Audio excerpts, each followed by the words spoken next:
96.7. This broadcast is a presentation of WCXO Sports.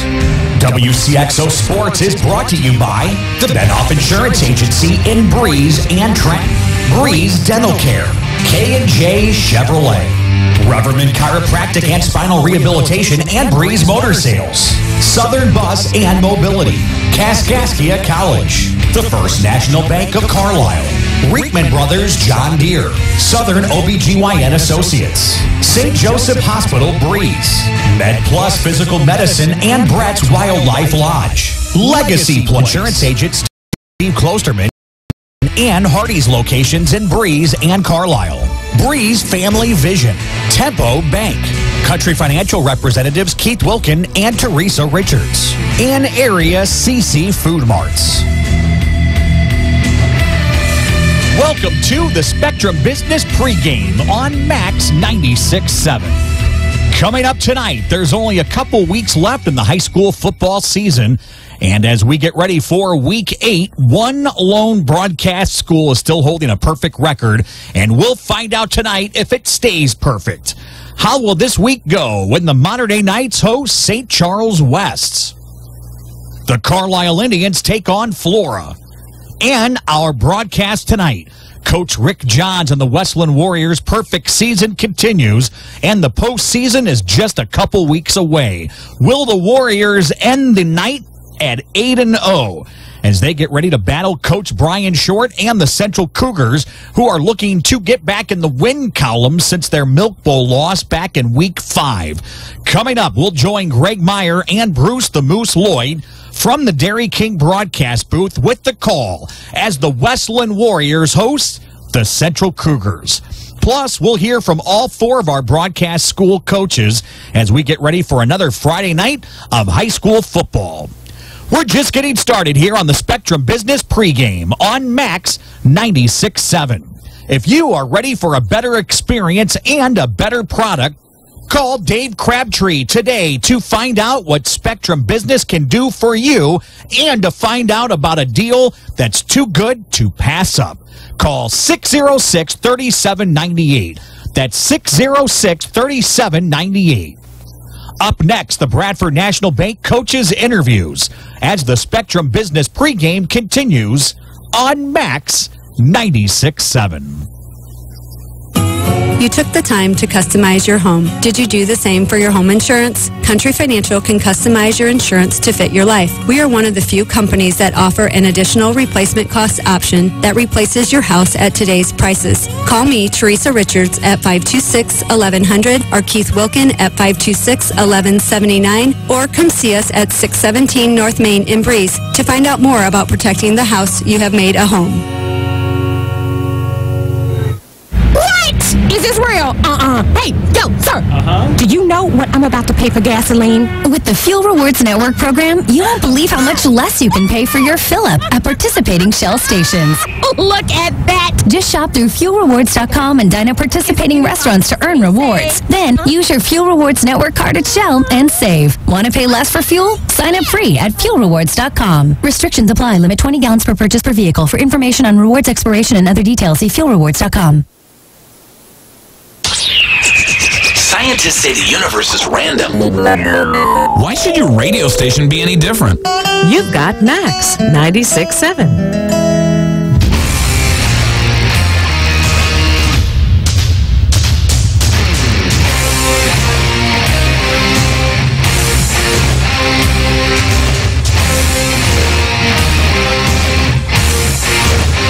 Still to come, your hometown proud Carlisle IGA kickoff when the Wesclin Warriors host the Central Cougars. Bradford National Bank presents our coaches interviews. We'll start with the head coach of the Carlisle Indians, Chris Berkner, whose team's on the road this week taking on Flora. Coach, you had a pretty tough run with a tough team that I think a lot of people have underestimated, the Salem Wildcats. Yeah, we definitely got out ahead. They had an early turnover, and then we got out ahead 14-0. But they battled back real quick. We returned a kickoff on us, and we were lucky. We had a lot of turnovers, but we were lucky to be ahead in halftime and then we held on in the second half for the 6-point victory. It was a close one, though. You know, Salem, kind of a new team, even though it's just a shot down 50, but a new team here in the county as they enter in the conference. You know, they're a team that a lot of people may have underestimated this year. Yeah, I mean, historically they haven't had very good records, but they usually play pretty decent competition. So, you know, you can kind of throw the records out the window and see who they've played and how well they play them. So we knew that we had to go out there and try to do everything we possibly could to get the victory, and it ended up being a close one. And turning to tonight's contest, you drive back down 50 to take on the Flora Wolves, and really your playoff destiny is in your hands, isn't it? Yeah, we went out. We know we're in. If we don't, it's just needed to be 1-0 this week and work on that and not worry about the future quite yet, because future doesn't happen without this week. So. And indeed, one game at a time as you guys take the trip down 50. And what are your keys to a Flora squad that not many folks here in the county have had an opportunity to check out? Yeah, that's a whole new area.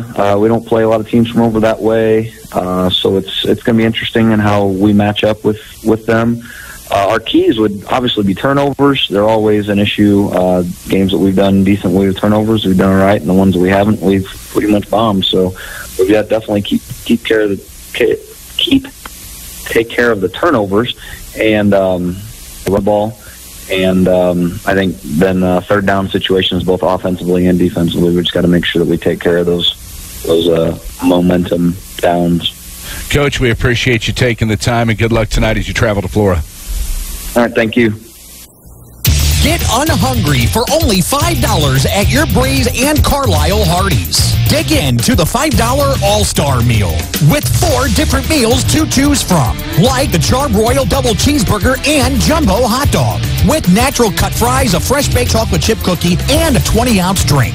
Pick a $5 All-Star Meal today from your Breeze and Carlisle Hardee's, plus the entire Red Burrito menu. Get unhungry at your Breeze and Carlisle Hardee's. Stuck in a state of falling behind? Struggling to keep up with your kids, your finances, your insurance, your life? Then let me, State Farm agent Steve Klosterman, help you simplify and get to a better state. Because with the Klosterman agency handling your auto, home, and life insurance, you'll have more time to handle everything else. More money, too, because adding State Farm policies can earn you discounts and actually help you get ahead. Call or email me, State Farm agent Steve Klosterman, and get to a better state with State Farm. Remember what it was like to expect the unexpected? I didn't realize it was so complex. Guess what? The feeling's back. You're on Max.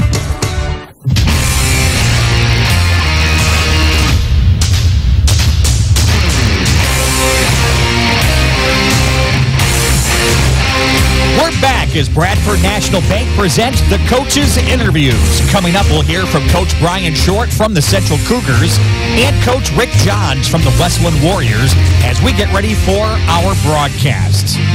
It's senior night at Mater Dei High School as Coach Jim Stiebel and the Mater Dei Knights get ready for St. Charles West, taking the long trek to Breeze. Here's the head coach of the Knights, Jim Stiebel. Coach, you had a tough trip to Lutheran North, a very, very aggressive and a good team, and took a tough loss as you get ready for St. Charles West this weekend. Yeah, it was a lot of talent on that field. Very, very physical team. What I was most proud of is especially our defense, how they played hard and didn't give up and played to the end. And, you know, we keep talking about this. This is a reoccurring motif. As you know, you have an extremely young team, and I just can't get over the fact that the experience points that this team is getting together as they play these aggressive and very tough teams. And Lutheran North is no slouch. They're a perfect record, and they're rolling into to their round of playoffs here very soon. Yeah, without a doubt. And that's the only thing we can go into is, you know, our young guys are getting great experience, and this will help us down the road.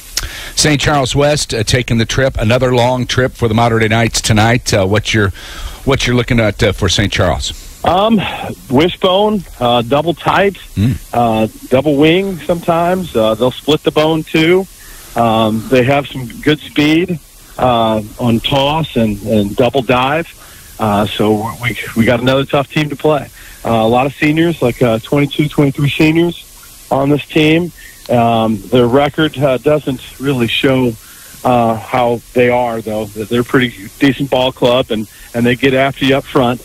But they only have 3 wins right now. But they look better than a 3-win team. They'll get after you up front. Congratulations on senior night. Won't take long. We only have 4 seniors, but it'll be a good one. Good luck tonight with St. Charles West there at Mater Dei. All right. Thank you very much, Miss.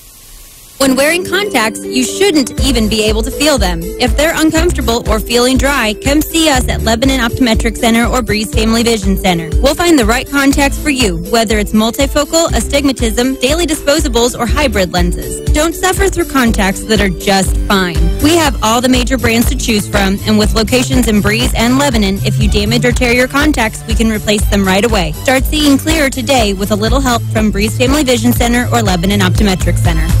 Sound familiar? A flat tire in the middle of nowhere? Car keys locked in the car? Or a battery that needs a jump start? You're stranded on the side of the road and need emergency roadside assistance to get your car moving. Call Benoff Insurance in Breeze and Trenton about roadside rescue coverage from Beacon Insurance that's available to everyone who has a personal auto policy with Beacon Insurance. Roadside Rescue will save your day with 24/7 roadside assistance at no extra cost to you if you have comprehensive coverage. Call Benoff Insurance, your Beacon Insurance agency, today at 526-4888.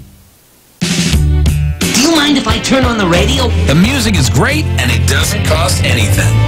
It's Max 96.7.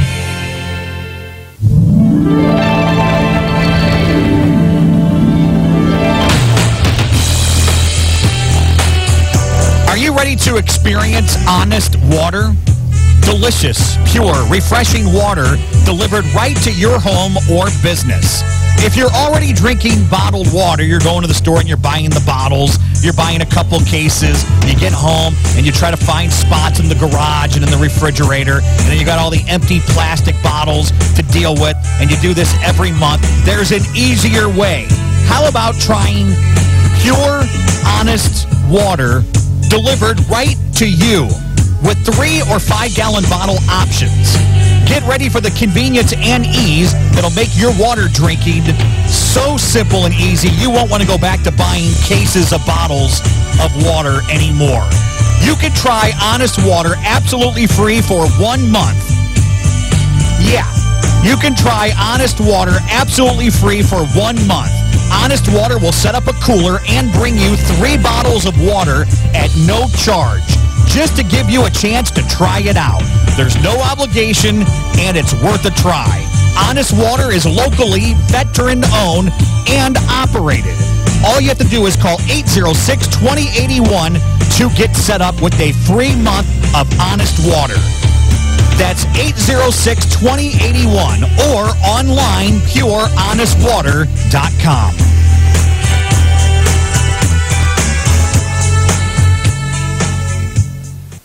Hi, I'm Dr. Tim Draghi, a general dentist from Breeze, Illinois, who sedates patients with pills. I treat a lot of patients who have not been to the dentist in 10 to 20 years. Most had a bad experience as a child. Others are embarrassed to go or are concerned the dentist will scold them. We know these feelings are real and believe in listening to your problems and concerns. I will do all of this without putting you down or making you feel guilty. My team and I want to make a difference in the way you feel about dentistry. Please call me, Dr. Tim Draghi, at 526-2020 to schedule an appointment, or look at our website at breezedentalcare.com, where sedation dentistry is an option for you to take care of your teeth without anxiety.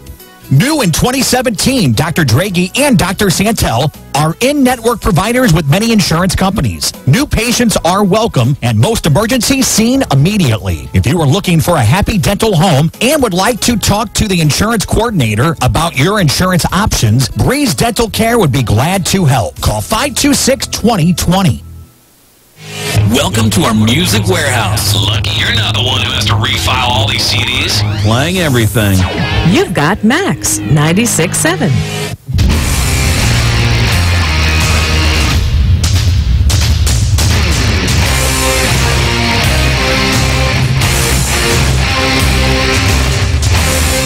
Still to come as the Spectrum Business pregame continues on Max 96.7.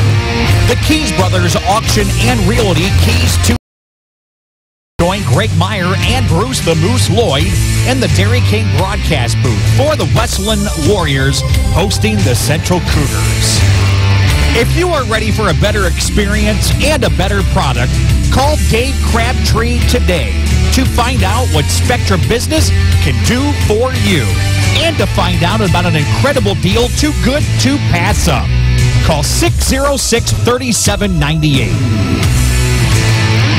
Bradford National Bank presents the coaches' interviews, continuing now with the head coach of the Central Cougars, Brian Short, as his team gets ready to attempt to do something no team has done this season: beat the Wesclin Warriors.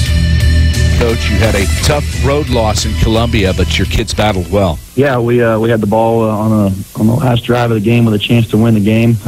We were leading midway through the third quarter and played pretty well. We just made too many mistakes and some big-time spots that kind of cost us the game. But I was really proud of our players, the way they bounced back, and after a really rough Redbud game where we did not play very well. So it was good to see what we're more familiar with and what we expect more out of our kids. It was good to see that on Friday night. And what I liked about that in a losing effort, if we can find the positives, was the fact that you guys were down at half and you guys came back right there at the half and managed to get the ball and turned it into a game. The first couple of possessions, I thought, this might not work out, but you guys turned it around quick. Yeah, we were down 14-0 and drove down and scored, and then recovered a fumble on the kickoff and drove down and scored again. We actually scored 20 points in the second quarter, and then on our last touchdown right before the half, we tried a fake field goal to go for 2 on a play that was wide open, just didn't get executed the way we'd like to see. But so we had a chance to really go in at halftime being up 22-21, and then responded really well and got the first kickoff and drove right down and scored. So there was a stretch there where I think we went 4 possessions in a row with scoring. So, but obviously they're a good football team and they made some adjustments and made things a little tougher on us in the fourth quarter. And like I said, that we had the ball with the last chance, or on the last drive with a chance to win. So if you're playing Columbia, a team that's won our conference 5 years in a row with that kind of a situation, then I guess we did some things right, that's for sure. You get no break as you go to a tough Wesclin squad tonight, and no rest for the weary, because your playoff hopes lie directly in your hands, doesn't it? Yeah, we've got 2 games left to find a way to get another win, and both teams are very, very tough that we're playing. Wesclin's obviously undefeated. I have a lot of respect for their coach, Coach Johns, and the way he does things. He was a coach over in Calhoun County when I was a kid at Carrollton, and so I've known about him for a long time. He was a back-to-back state champion in 92 and 93, and he's really got things going this year. And, they've got a very talented team, a very talented offense, and just kind of the perfect mix of everything they need to run the triple option offense that they're running. So we're definitely going to have our hands full. And Coach Short, what are your keys to success against a tough Wesclin squad? First off is to try to make them chase a little bit, try to get ahead of them on the scoreboard. They haven't had to do that a whole lot. I know last week they came from behind on the final drive, but try to put some pressure on them to get them in an uncomfortable situation. We want to try to make them punt. As funny as that sounds, they have not done that many times this year. So that's a big win for us if we can get them to punt the football. And then, defensively, we're going to have to do our job on every play, and we're going to have to take a lot of discipline to do that. So hopefully we're up for the challenge. Coach Short, we appreciate you taking the time. Good luck tonight against the Warriors. All right, thank you.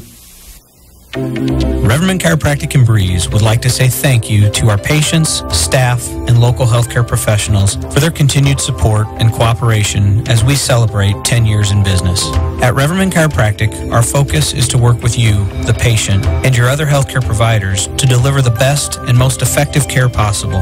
Please take advantage of our evening and weekend hours and call 526-4700 to schedule an appointment with Dr. Craig Reverman or Dr. Travis Isaac.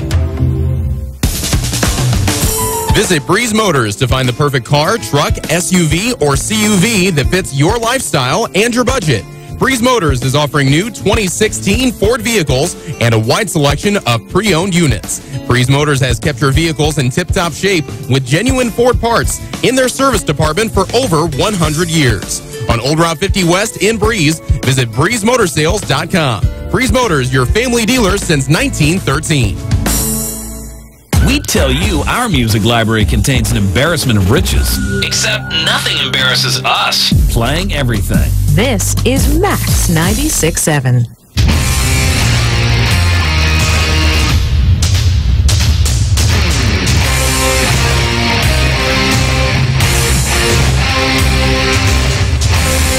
Tonight's broadcast is coming up when the Wesclin Warriors take on the Central Cougars. Here's the head coach of the undefeated Wesclin Warriors, Rick Johns, as we get ready for your hometown proud Carlisle IGA kickoff as the Spectrum Business pregame continues on Max 96.7. Coach, you guys took a victory last week, and looking at it tongue-in-cheek, a defensive battle, a 61-58 win over Freeburg. That was a slugfest, wasn't it? Yes, it was. It was truly a matter of who had it last. And when we scored with 12 seconds left, I think if there was 24 seconds left, there would have been too much time left. So we were real fortunate to get out of Freeburg with that win. And, of course, you guys get the win. You come back home to friendly territory, taking on a tough squad that's hungry for a victory. Breeze Central had a tough loss to Columbia team, which you dispatched earlier this season. They're going to be looking to really upend your perfect season just simply because they're desperate. They have to win out pretty much, don't they? Yes, they do. We know we're going to get their best game. I would think if they can get 5, I think they stand a good chance of making the playoffs because of their playoff points with and Heron. The bad news is that Heron squad they play next week is a real load. So I think they've got a real legitimate shot at making the playoffs, but they're going to have to beat us to do it. So we know we're going to get their best game, and that seems to be the MO right now. So hopefully we're ready for it. Well, you have the comfort of taking a perfect record at home against Central and then against Robinson. I'm not looking forward to Robinson, looking ahead, rather. I'm just talking about that you do have 2 home games to wrap up the season. But as far as Central is concerned, sometimes they come out and their possessions, they're just dominant. Sometimes they come out and shoot themselves in the foot. What, in your opinion, is the key to victory for you and your Wesclin Warriors? Well, I think we're going to have to play a little bit better defense and, get their offense off the field at some point. And then we're just going to have to execute on offense. And like every team in America, we're going to have to keep the turnovers down, and hopefully we can be the recipient of a turnover or 2, from them. We appreciate you taking the time to talk to us this evening. I think it's going to be a great evening.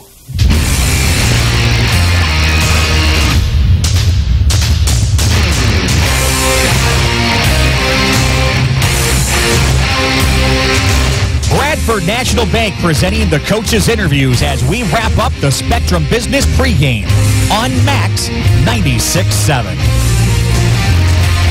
If you are ready for a better experience and a better product, call Dave Crabtree today to find out what Spectrum Business can do for you and to find out about a great deal too good to pass up. Call 606-3798. That's 606-3798.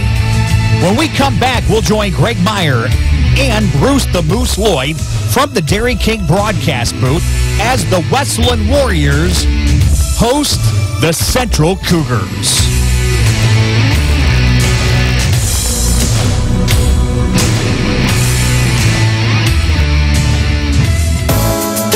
If you have joint or muscle pain, there is a solution. Let Dr. Schatz and the team of doctors at MedPlus alleviate your pain with safe, effective treatment.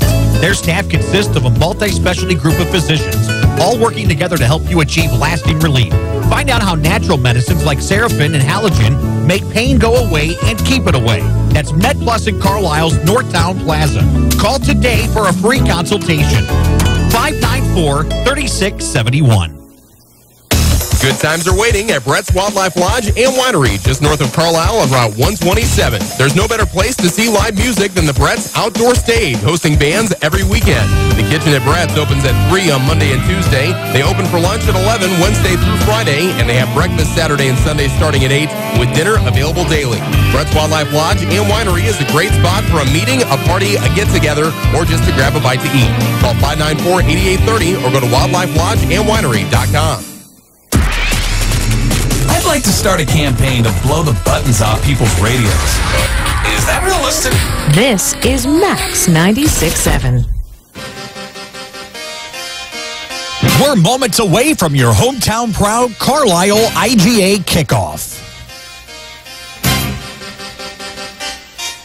This high school football broadcast on Max 96.7 is brought to you in part by Isaac Auto Body, the Community Bank of Trenton, Beckman Concrete, Antone's Concessions Catering and Bakery, Carlisle Meat Market, Edward Jones Representative Brad Scott, Seaver Brothers Dodge Chrysler Jeep Ram, Clinton Manor Living Center, Buckman Milk Calling, Putker Construction, Breeze and Trenton Dental Group, Jason Ashford at the Bank of Edwardsville, Nordyke Funeral Home, Prairie Farms Dairy, Tunyas Service Company, and by Becker Jewelers with locations in Breeze and Highland and always online at beckerjewelers.com.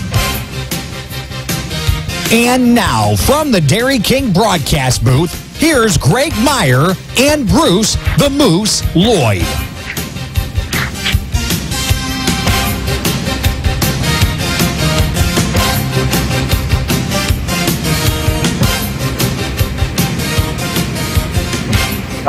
Good evening, everybody. Welcome into the Dairy King broadcast booth this evening. Dairy King with locations in Breeze and Trenton, Illinois. I am Greg Meyer here once again from the booth.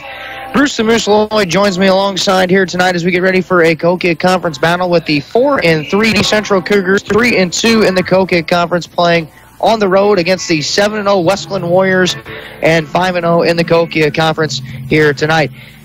Moose man, beautiful weather, beautiful night for high school football. Another Friday night. The Warriors trying to stay perfect here at home on their senior night. The Cougars trying to disrupt things and trying to break that three consecutive loss skid that they're on. Right now, the Central Cougars are in a must-win situation if they have any hopes of trying to sneak into the playoffs. I think one more win will get it, but they're going to have to win out to lock themselves into the IHSA playoffs for the state of Illinois.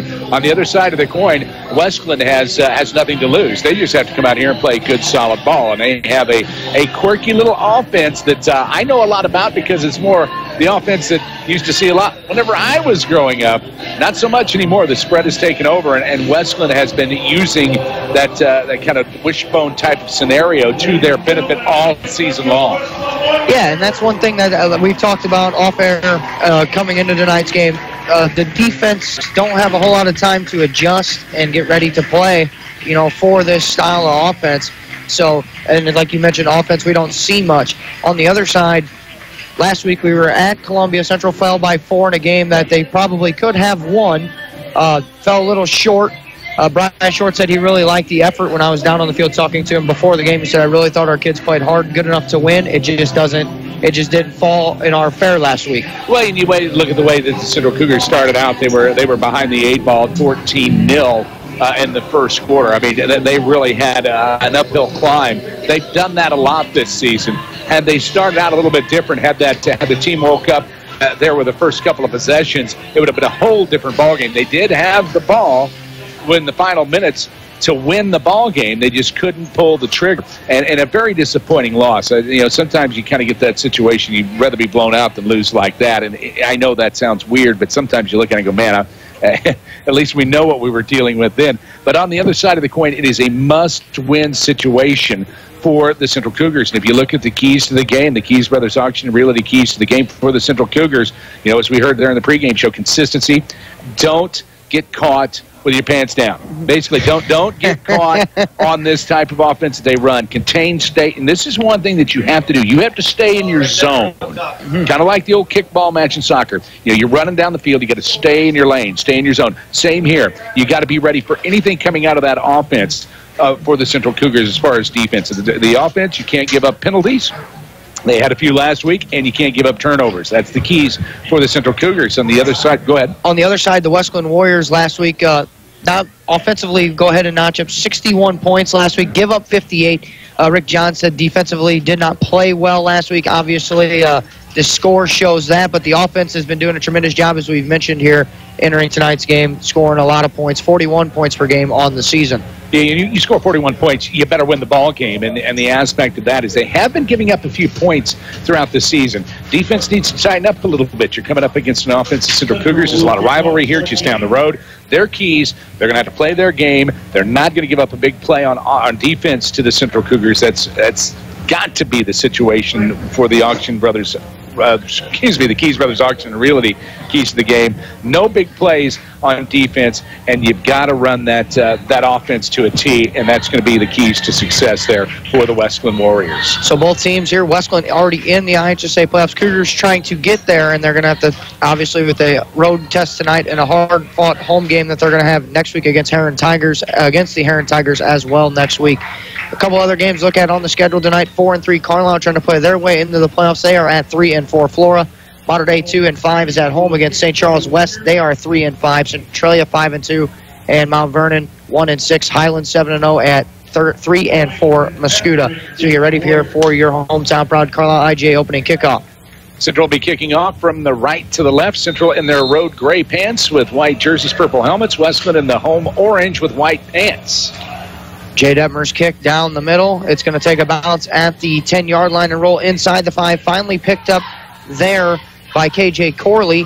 He makes a move on the outside. Actually, check that. That's Brant Goings at the 20. Makes a move at the 25. He's across the 30 to the 35. Puts his head down and rumbles forward and ahead at the 37-yard line. A return of 32 yards, and the Warriors will have their first possession on their own 32. Nice little pickup there. It was kind of a squib kick right down the middle of the field. He didn't get his hands on it. I mean, they had to kind of come in to get the ball. The ball kind of slid toward the end zone. I thought, I'll just let it go back into a touch. But no, he's going to stop on about 2-yard line. He had to pick that up, and he made a good play out of it, picking up 32. Actually, they ended up marking it down at the 38. Check that. My math was a little off there. Picked it up at the 2.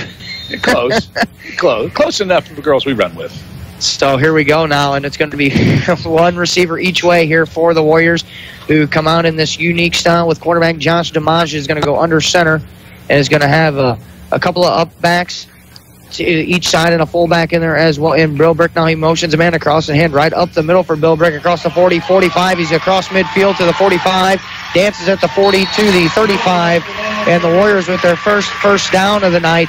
That's going to be a pickup of 27 and a first down. It was run to perfection. I mean, he just flat took it right up the middle for that pickup, and it was a hole the size of a mag truck. He was taking it to the near sideline and got into the Central Territory.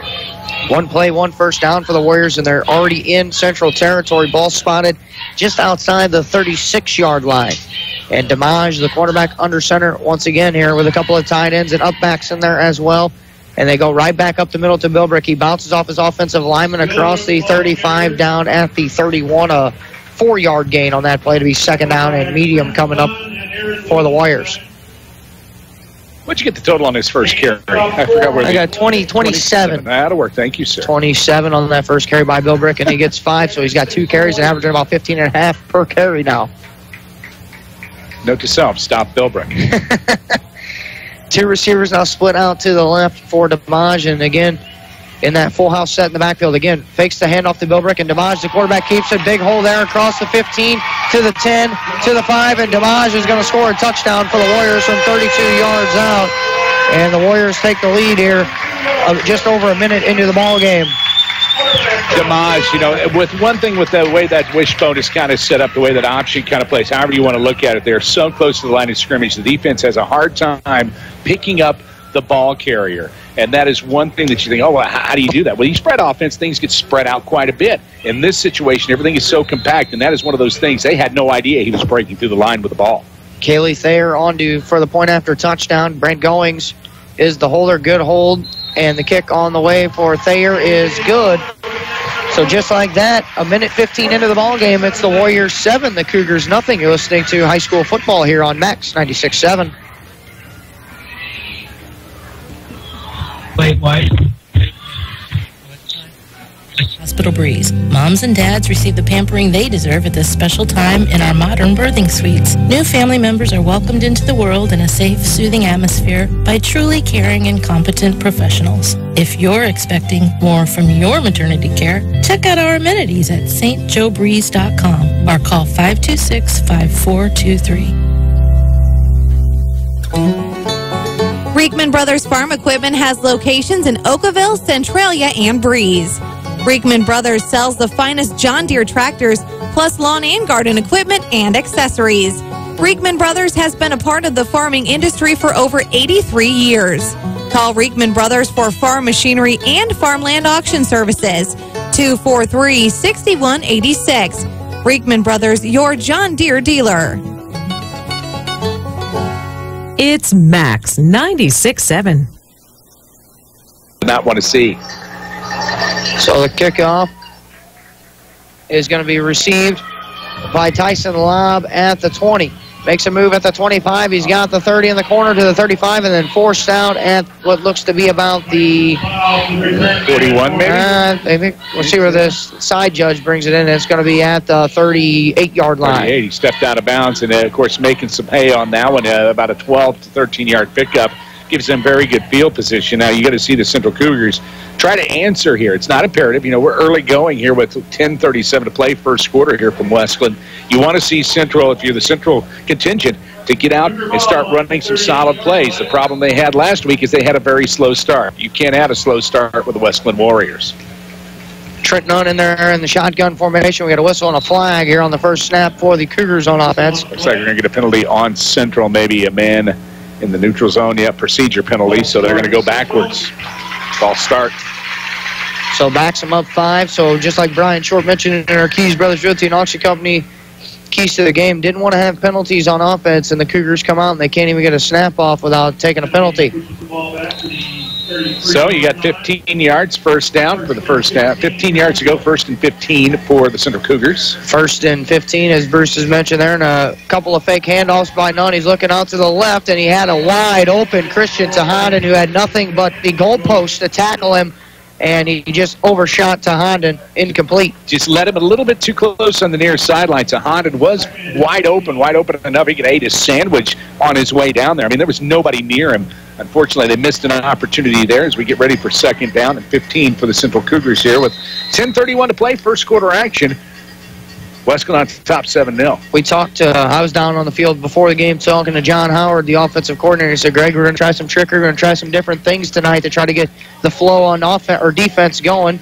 And there was a design run for Tahandan on the right side. And he's going to be about a 3 or 4 yard pickup back to maybe the original line of scrimmage. It's going to set up third and long. But to finish my point, that on that first play, he faked a handoff run in the middle and then ran a fake reverse back around and had the defense flowing right, and then they tried to throw back the other way.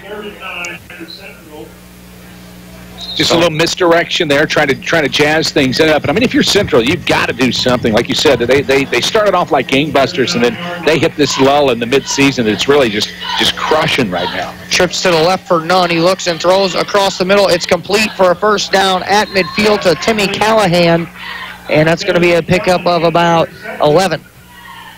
Nice design play up the middle, notching a first down, gives you a little breathing room. You're in the Wesclin territory, so Central, you can cheer about that. That is a good thing for the Cougars as they start to crank on offense. It's one thing we saw early going last week against the Columbia Eagles. Central just could not find their rhythm until about a third of the way through the first quarter. It's twin receivers each side for Nunn in the pistol. He fakes the handoff, actually then delays it late and gives it to Lobb for no gain. And it's going to be second and 10. I think he was a little indecisive on if he should hand it to Lobb that time or keep it.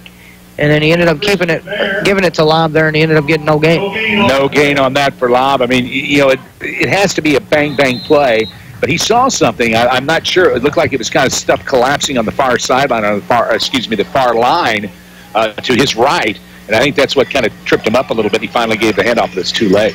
Two receivers each side, again in the pistol. Nunn fakes the handoff to Lobb. This time he stands in the pocket, throws. It's complete on the left side. Garrett Richter across the 40, across the 30, at the 25. That's going to be a pickup of 24 yards and a first down for Richter. Tackled by Brant Goings, the last man to cover up Richter. So he ran all the way across the field from the slot in the right side, just basically ran a drag over the middle, and they hit him in a big play. It was a good design play. That's something they have been their bread and butter. We tried it earlier with Tahandan, just let him a little bit too much. That one with Richter was right on the money. Big play, and they're knocking on the door. Again, pistol set. Nunn fakes that, or gives the handoff. Sorry, check that to Lobb as he faked the pass on the outside to pick up a 3 or 4. Sorry, Bruce. He got me. I mean, it was he sold it well. It looked like he handed it off, pulled back, but he actually handed the ball up to the running back, Lobb, and then he faked the pass. There was nothing there. I'm like, wait a second. That's a heck of a pump fake. It'll be second and medium for the Cougars. Trips Ryan, one receiver left in the pistol. Nunn fakes the handoff this time, then throws behind to Honda, and the ball got tipped, and it went through the hands of Christian Donna and 24, Ryan Alvis, and it falls harmlessly incomplete. Harbison also there close, sniffing the ball out just a little bit behind Tahan, and he got the ball up in the air, tipped it up, but just couldn't quite get the fingers, especially when it's thrown behind you. That's a very tough play. 3rd and 6 now for the Cougars, the first time they've had a third down here on this drive. 8:33 to play, first quarter. Wesclin on top here at Wesclin, 7-0 over the Central Cougars. Trips to the right, Nunn rolls out to the trip side of the formation. Ball fakes, then throws, and then right through the hands of Tahanan, and it falls incomplete. And he would have had first down yardage, but he couldn't hold on to the football. Looked like it may have been a little bit low. It was on that far side there. It's tough to see. A little bit better vision tonight than we had at Columbia last week with the hazy glass. Nice clean glass here at Wesclin. But I think it was just a little bit low. So Tahanan couldn't quite find the handle on it. And if you're Central, you might as well go for it. Yeah, 4th and 6 here, and they will go for it. Ball marked at the 22 of Wesclin in the pistol. Nunn rolls out to the right. He looks. Feet still looking. Now he throws, and it's complete on a tight sideline throw to 16. I think that was Callahan down at the 10. That's going to be a 12-yard pickup and a first down. So Callahan rallying up some yardage here, and a couple of completions, an 11 and a 12-yard completion there. So that puts him in the Seaver Brothers Red Zone, powered by Case IH, celebrating 175 years raised red. Score big at Seaver's Equipment. So here we go now. Nunn, and one thing, Bruce, he was very patient on the rollout and threw it at the last second to Callahan, and Nunn's going to take it on the direct snap, the quarterback right up the middle, breaks a couple of tackles, gets to about the 7-yard line, a 3-yard pickup. It'll be 2nd down and 7. They can get a first down inside the 1 here. Nunn was a workhorse last week. He is a threat from that backfield. He can run the ball, and he's a smart runner. He is very patient. He waits for the line to do their job, and then once he gets through the hole, he can explode left, right, or straight up the middle. 21 carries in that game last week. We've seen 101 yards and 3 touchdowns for the quarterback on the ground. For the Cougars, he's going to take the direct snap again, and it's a counter run left. Now he goes and makes a move up the middle, stacked up there at about the 5-yard line, maybe 1 yard, if any, and it's going to be 3rd down and 6. They were sniffing that out. They knew what was coming. They stayed in containment. The lanes were clogged up. Everybody had their block, but they were blocking. They couldn't clear him out of the lanes and give him some running room, and that enabled the tacklers to get in there and do their job. So now we'll see what Central decides to do here. 3rd and 5. They did give him a yard, and they can get a first down here. Nunn's going to have trips to the short side of the field. Now he's going to motion a man across. That's Lobb, and he hands it off going outside to the left, cuts it up the middle. He's at the 1, and then he's going to be wrapped up there, but he keeps the legs going. He's trying to get in the end zone. He reaches the ball out, and it's going to be marked down short of the goal line. That's close. I mean, he really was scrambling. Now, you got to give it to Lobb on that play. What a gutsy play near side as he just kind of lunged forward, just missed the goal line. But they are knocking on the door again here in the Seaver Brothers Red Zone. It's 4th and 1 from the 1-yard line. The Cougars need a half yard to get a first down and a full yard to score. But Lobb, he tried to extend the ball out at the end, but the official had already ruled him down. 2 receivers to the right, 1 receiver left, Nunn on the direct snap, trying to find a hole. Cuts it back across the middle. Is he in the end zone is the question. Yep. And the far judge on the right side says, yes, touchdown, Central. A 1-yard plunge by Trent Nunn. So Trent Nunn and the Central Cougars notch themselves on the scoreboard here as we look at the Honest Water scoreboard with 6:28 to play here first quarter. They trail by 1-7-6, but we still have the point after attempt here. Just a matter of seconds. On is Jay Detmer this week. Detmer will be the kicking instructor. The Cougars with 3 kickers on the team. Garrett Richter will be on to hold it for the Cougars. A good snap, good hold by Richter. The point after by Detmer is right down the middle and good. And with 6:28 to go in the first quarter, your Honest Water scoreboard reads the Central Cougars 7, the Wesclin Warriors 7. You're listening to high school football on Max 96.7. Companies are hiring again. That's good news. Bad news, you don't have the skills they're looking for. Kaskaskia College can fix that. KC's welding technology program can set you up with the skills industries are looking for. More good news, classes are available at KC's Trenton Center or Crisp Technology Center. Call Sean Morris at 545-3406. The demand is there, the pay is there. Where are you? Kaskaskia College, your future starts here. It's Max 96.7. All right, welcome back here to the Dairy King broadcast booth here this evening. The XL Bottling scoring drive there for the Central Cougars with a 13-play, a 62-yard drive, 3 first downs capped off by a 1-yard touchdown run by Trent Nunn. So we'll see now with Jay Detmer on to kick off. That is your XL Bottling scoring drive. By the way, enjoy a red cream made with pure cane sugar, smooth vanilla that delivers a classic taste. That is your XL Bottling scoring drive, Bruce. Gotta love that red cream. They do a dandy with that. It's one of my faves. Jay Detmer will kick it away here for the Cougars at the 40. Good boot to the corner. It's going to take a bounce off the chest of Goings. This time he picks up at the 10 and gets it going to the 20, and that's where he's tackled. Actually, they'll mark him at the 21, and that's where the Warriors' second possession will be on their own 21-yard line. Let's see if there's any defensive patches that we're going to see here for the Central Cougars. You know, it's one thing you film it, and you watch it all week long. You don't see it that often, and then you've got to practice for that week. There's no way that you can emulate the offense of Wesclin if you're on the practice squad. It's just impossible to do. You can kind of give them the same feel, the same look, but you can't emulate it perfectly. Let's see if they have any patches from Coach Short and his coaching staff on the central sideline with 6:20 to play here in the first quarter, knotted up at 7. So here we go with that double tight set again, and Damage, the quarterback under center with a full house backfield. He turns and hands it off right for Bill Burke, who's got a big hole across the 30.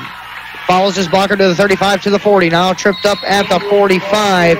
And another 24-yard pickup by Bill Brook and a first down for the Warriors. And so far, Bruce, the Warriors have gashed the Cougars defensively here. And we're only on the Wesclin's second possession of the football game. You got to hand it to the offensive line of the Wesclin Warriors. They are doing their jobs, and they are plowing over and making holes for Bill Brook to run through. And then he has that explosive speed. As soon as he gets through the hole, he just explodes. And that brought that near sideline. Big pickup for that young man. 2 receivers to the left. And Damage goes under center here. Again with a full house set. Fakes the handoff to Bill Brook. Damage keeps a big hole. First down and more. 40, 40, 35, 30, 25. And then tripped up at the 20. And Damage has got a 35-yard pickup and a first down. So we got 67 yards total for Damage and a big first down there. You've got 55 yards for Bill Brook. They are just putting on a clinic as far as the running game is concerned. Again, kudos to the line. You've got to have the line to participate in this type of offense. If you're not familiar with Rick Johns, he was quite the coach at Johnston City back in the day, running the same style of offense, and he's brought it here to Wesclin and has had some success, and obviously a lot of success this year so far as, again, Damage goes back under center. And again, he hands off right up the gut to Bill Brook across the 15, legs still pumping to the 13-yard line, and it'll be a 6-yard pickup. Probably the smallest gain the Warriors have got all night. Still a pretty handy pickup. Yes, yes. 61 yards now for Bill Brook on 4 carries. You got Damage up there with 67 yards on a couple of carries. No passing yardage. You don't need it when you got that kind of ground game. Well, the quarterback, Damage, on the season, folks, he's just thrown the ball 39 times through 6 games so far. 7 games so far as he goes under center. And hands off Bill Brook going right at the 10. And then he's tackled there by the Cougars, number 23 there. That's Gavin Watts. And Bruce, he's only a 5'11", 170-pound freshman getting thrown into the fire as Watts. And he a little trial by fire there. So it'll be 3rd and short now up and coming for the Warriors. 4:38 to go here in the first quarter, tied at 7 points apiece. It was a quick drive by the Warriors on their first possession. The Cougars took a little bit longer drive to cap off each team with a touchdown here. Damage on a busted play up the middle at the 10, and no gain. And the Cougars are going to have the Warriors are going to have a 4th down up and coming. I think he wanted to keep it It was too late on the option when he tried to pull the ball back. Bilbrick already had it in his grasp, and he couldn't pull it away, and it was just basically a busted play. Yeah, there's nothing you can do. No gain. Fourth down, call it a long yard, and they are going to go for it here. But we look at 3:58, 3:57 now to play here. First quarter action, we're tied up at 7 apiece. Wesclin Warriors at home taking on the Central Cougars on Max 96.7 as we get underway.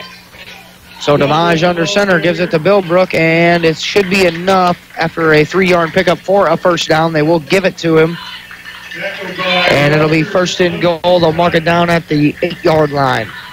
So he's tallying up the yards. 6 carries, 65 yards for Bilbrook. Over 10 yards a run there for the fullback. Not too shabby, keeping stats at home. So DeMage will go under center here, full house set. He's got one receiver each way and a tight end in there as well. Motions a man across, toss sweep to the right for KJ Corley, who makes a move inside the 5. Legs keep going to the 1-yard line. 6-yard pickup. It'll be second and goal at the 1. Corley was working it, but couldn't quite find the end zone as we are in the midst of the Seaver Brothers Equipment Red Zone once again, powered by Kubota Orange. Orange Opportunity Sales events going on right now. Seavers Equipment score big at Seavers. Actually spotted the ball back at the 2-yard line. So it'll be second and goal for the Wesclin Warriors here. One receiver to the left, the tight end in there. Handoff right up the middle. Bilbrook leans forward, and that's a touchdown for the Wesclin Warriors. A 2-yard run by Gavin Bilbrook, and the Warriors regain the lead.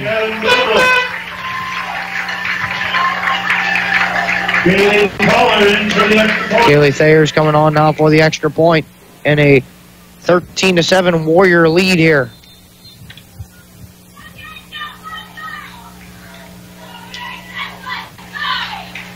Good snap, good hold. Goings kick for Thayer on the way in. The point after touchdown is good, and your Honest Water scoreboard reads the Wesclin Warriors 14, the Central Cougars 7. You're listening to high school football on Max 96.7. Southern Bus and Mobility is your Braunability dealer in Breeze. Braunability features the broadest lineup of wheelchair-accessible vehicles with more brands, entry types, features, and price points than any other manufacturer in the industry. See for yourself at Southern Bus and Mobility why a new or certified pre-owned wheelchair-accessible Braunability vehicle is the only way to go. Call 526-4131 or stop by just east of Breeze on Old Route 50. This is Max 96.7. All right, welcome back here to the Dairy King broadcast booth. The XL Bottling scoring drive there for the Wesclin Warriors was an 8-play drive, 3 first downs, and a 79-yard drive that was capped off by a 2-yard touchdown run by Gavin Bilbrook. That is your XL Bottling scoring drive, Bruce. And not a bad one there. Check out that Reb Cream by XL Bottling. You want to score big? You get your own scoring drive with that Reb Cream soda. Some good stuff, part of their Breeze set of flavors. So Hegan and Richter are deep for the Cougars, and the kick is away. Takes a hop at the 25. Richter will field it there and then toss it back for Hegan going right side across the 30, and then tackled at the 33, and the Cougars will start on their own 33-yard line for their second possession here. Not bad field position. They had similar field position on their first possession of the ballgame that notched them 7 points. Here we're 2:42 in the first quarter looking at the Honest Water scoreboard. 14-7 Wesclin on top. And Central, let's see how they're going to operate here. They started off much better on the first possession of the ballgame than they did last week. And let's see if they can continue here.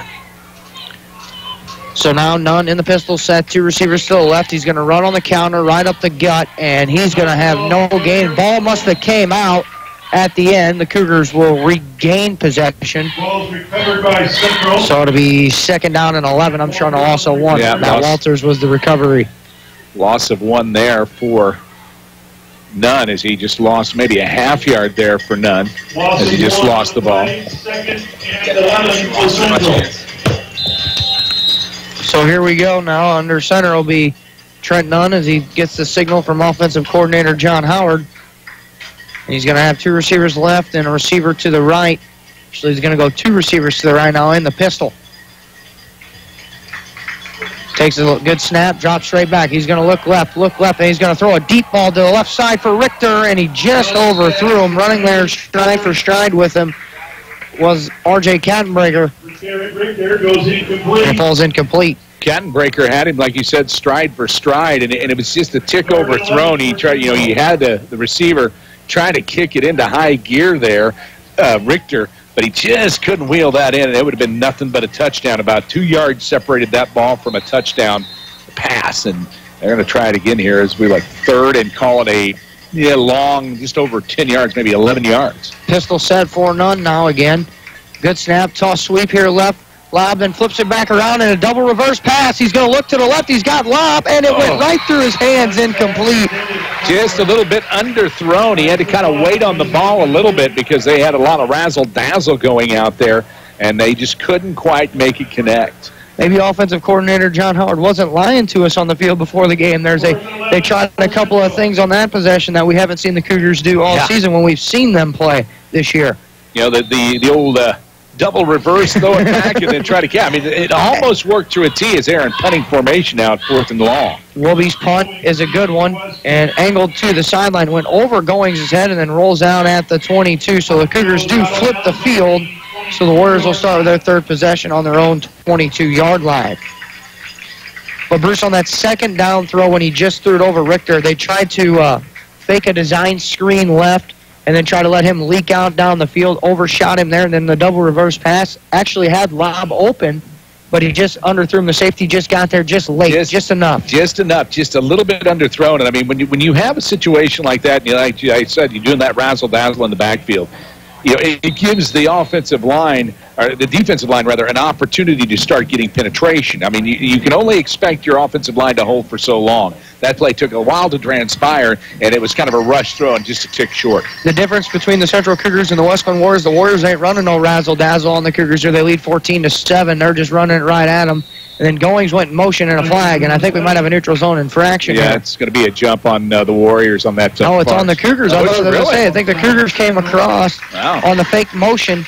Goings went in motion. Well, Goings kind of jumped up quick on that. Right, and he went back to behind the line where they looked like they were going to run that toss sweep again, and then he went back to his original spot. And then they got the Cougar to jump off sides on the line there. So 2 penalties, 10 yards now for the Central Cougars. No penalties for the Warriors so far. Early going here, 1:43 to play in the first. 14-7, 1st and 5 after they marked the 5 yards off. Under center is quarterback Josh DeMage, and he hands off middle for Bilbrick. Across to the 30, a 4-yard pickup. I think it's going to be just second and just short of the line to gain for a first down. So you look at the Central Cougars and their defensive line. They have really started to shore up that line. They were opening up some massive holes for Bilbrick in the first couple of possessions. This time, they're getting that containment. Again, we talked about it in the auction, Keys Brothers auction, really keys to the game. Got to stay home, got to contain your area. Central is now doing that, and you don't see those massive 27, 61, 24, 65-yard gains. It's now minimal. Tamaj again under center, 2 receivers split out to the right. He's going to make a man in motion again, runs a speed option to the right. Tamaj keeps it first down to the 35, a pickup of 5 yards, and a first down for the Warriors. Trent Nunn, and there's a 59 seconds left to go as the clock will stop to reset the chains. Honest Water scoreboard looks like we might be in for another one of those high-scoring affairs. 14-7 right now, Wesclin. They are on the drive, but it's been more of a sustained drive where the Cougars have contained them more on this possession. 1st and 10, ball marked at the 34-yard line. A tight end in their full house set in the backfield. Handoff right up the gut. Breaks a tackle. Bilbrick to the 40 and a 6-yard gain. Tackled by Blake Marcus. Blake Marcus comes in there off the 40-yard line. Playing tonight after he came off a concussion injury last week. He did not play at Columbia. Brian Short said he was going to play some sparing minutes tonight. Cougars also lost their senior defensive play caller, or signal caller on the field, Tyler Malone, to a torn MCL, a senior. Hate to see him go out with his long career that he had at Central with a knee injury. We'll see if DeMage elects to snap it here on 2nd and 4. 5 seconds left on the scoreboard, and the Warriors are going to take it here. 14-7 on your Honest Water scoreboard at the end of 1 quarter of play. They lead it here over the Central Cougars, 14-7. You're listening to a Clinton County matchup here on Max 96.7. Is the all-new Chevy Silverado the right truck for you? Hi, Colby Voss at K&J Chevrolet in Carlisle. The all-new Chevy Silverado has the comfort and conveniences you expect from a Chevy, plus the performance and handling you need. We have several new trucks to choose from, and if we don't have it, we'll find it for you. Stop by K&J Chevrolet and drive a Silverado and see for yourself what a tremendous value we offer and what the hype is all about. K&J Chevrolet in Carlisle, just west of town on Old Route 50. Chevrolet, find new roads. Get unhungry for only $5 at your Breeze and Carlisle Hardee's. Dig into the $5 All-Star Meal with 4 different meals to choose from, like the Charbroiled Double Cheeseburger and Onion Rings with natural cut fries, a fresh baked chocolate chip cookie, and a 20-ounce drink. Pick a $5 All-Star Meal today from your Breeze and Carlisle Hardee's, plus the entire Red Burrito menu. Get unhungry at your Breeze and Carlisle Hardee's. You've got Max 96.7. Welcome back to the Dairy King broadcast booth here this evening. Greg Meyer, Bruce the Moose Lloyd alongside here. 2nd down and 5 for the Warriors up and coming. Ball marked at the 40 as we're going to start second quarter action. Damage goes under center, motions KJ Corley, and they run a sweep back the other way with R.J. Kattenbreaker. He's got a first down to the 48-yard line. It's an 8-yard pickup and another Wesclin Warrior first down. First time we've seen Kattenbreaker break one out, and he did. He managed to get it just shy of midfield right there on the 48. But they're kind of spreading it around. You've got Damage there. You've got Bellbrick and Kattenbreaker in there. Now we're going to see Corley. He had a 6-yard carry, so they are spreading that around for runners for the Wesclin Warriors as they travel from right to left on your radio dial here in the second quarter. Under center again goes the cornerback Damage, and a speed option right, and he tosses it out for Corley. Big option on the right side, makes a move at the 40, and then tackled at the 36-yard line. That's going to be a pickup of 16, but a late flag came in there at the end of the play. Ethan Dunn in there on the tackle. Flag spotted at the 39. It's right now a 16-yard pickup if it holds. Coming back, a holding on Wesclin. I think it was on the wide receiver on the outside blocking. So we'll see now. It'll be play on the gate, a 16-yard gain. But the Warriors will it'll be like a 1st and 8 after the accepted penalty by the Cougars. So you're going to notch that up to maybe a couple of yards net when it all comes down to it. But and that was perfect. I mean, you talk about that speed option, and that's got to depend on the quarterback suckering that defensive player into him, and he did it perfectly. Just right at contact, he pitched the ball off, and that gave Corley a lot of running room. Reading the outside linebacker on that speed option is Damage. Now he's going to toss sweep going left with Billbrook. Across the 45 to the 40, a first down and an 8-yard pickup and a first down for the Warriors. But Bruce, back to your point earlier about spreading the football out, here's some stat numbers for you. The quarterback Damage has got 409 yards rushing. Bill Brooks got 973 yards rushing. Kattenbreaker's got 616 yards rushing. And Corley's got 509 yards rushing. They got 4 guys, almost 500 yards or more on the ground on the season. On high school football, that is unheard of. That's why Wesclin is at 7-0 right now. Damage goes under center. Now they got 2 receivers out in the formation. Damage, I think, a busted play there. Something happened. Yeah, Damage was looking to his right. He's going to be tackled for about a 5-yard loss, but he was expecting that speed option or an option there on the right-hand side. And it didn't work out. He just kind of caught himself, and he looked and said, "Uh-oh, I'm in trouble," and just kind of turtled up and took the loss. Moose, all night they've been lining up 3 guys in the backfield in that full house set, and then they've been putting a guy on each side. That time they had 2 receivers split out to the right, 1 receiver to the left. So I'm kind of wondering if it was a mix-up on the play call, if somebody was in the wrong spot lining up, because now they go back to their traditional full house set. Now they motion a man across again. That is Kattenbreaker. He makes a move across the 45 back to the original line of scrimmage at the 40, and it's going to be 3rd and 10 up and coming for the Warriors. And Bruce, this as much as me seeing this offense more, and you played in this offense. Penalties with an offense like this, you can't have those. You cannot have those, and you've got to rely on your offensive line and your receivers, especially when you break one open. Not holding, none of the offside. You've got to be very disciplined to play this type of offense. I mean, because you can't rely on it. You get a big play here and there, but you're grinding them right now. So it'll be 3rd and 10 for the Warriors. Ball spotted at the 40. Damage under center. Toss sweep right for K.J. Corley. Slowed up there, I believe, by Trent Nunn, and then finished off by number 76, Matt Walters. You know, Corley had a nice little 5-yard runner there, but it was, I think it might have been a 4-yard runner. It might have been a little closer to a 10-yard run had he not been slowed down by Nunn. Nice defensive play. Nunn kind of got him right around the chest area, kind of spun him a little bit and gave the defense time to wrangle him up. 4th and 6 as we enter inside of 9 minutes to play here in the first half. The Warriors with a 14-7 lead over the Central Cougars on your Honest Water scoreboard. And right now, if you're a Cougar fan, 4th and 7, I'd be suspecting possibly a pass here for the first time in the football game. Indeed, in a bend-don't-break defensive realm right now. Damage on the counter, back for Corley on the run, and he's going to have what looks to be close to the first down. Let's see if they give him his yardage. He should be real close to it. I mean, it looked like he may have got it, but we're in a bad angle here. Ball at the 31 spotted. Now they move it up to the 30. That should be it. That should be a first down. If they're going to put that, that's a pretty... And we're going to have an official measurement on the play here. That's the first time we've seen that this year. And that's one of those things, too. That was a very generous spot. Oh, yeah. So it's going to be very close. I think they've got it. It looks from here, from what they needed, that obviously ball was spotted at the 37, so they get to the 30. It looked like they would have enough to be a first down. Yeah, they're bringing the crew and the pylons out. Let's see what we have. And it's ever so close. It's going to be a turnover on downs. The Cougars will get it with a stop on 4th down. Just shy. It must have been just... I mean, it had to have been just inches. And the Cougars buy a break there, even with that generous spot. Kudos now. The Cougars get a little break there. No harm done. They're still trailed by 7 points, 14-7, but they didn't give up anything, and they didn't wear it down. Right. The penalty and the negative play on the broken play is something like we were talking about. You can't have that in this style of offense that the Warriors run. So Trent Nunn will take over. Ball spotted at their own 30, and a bad snap. Ball still loose. I believe Central has it.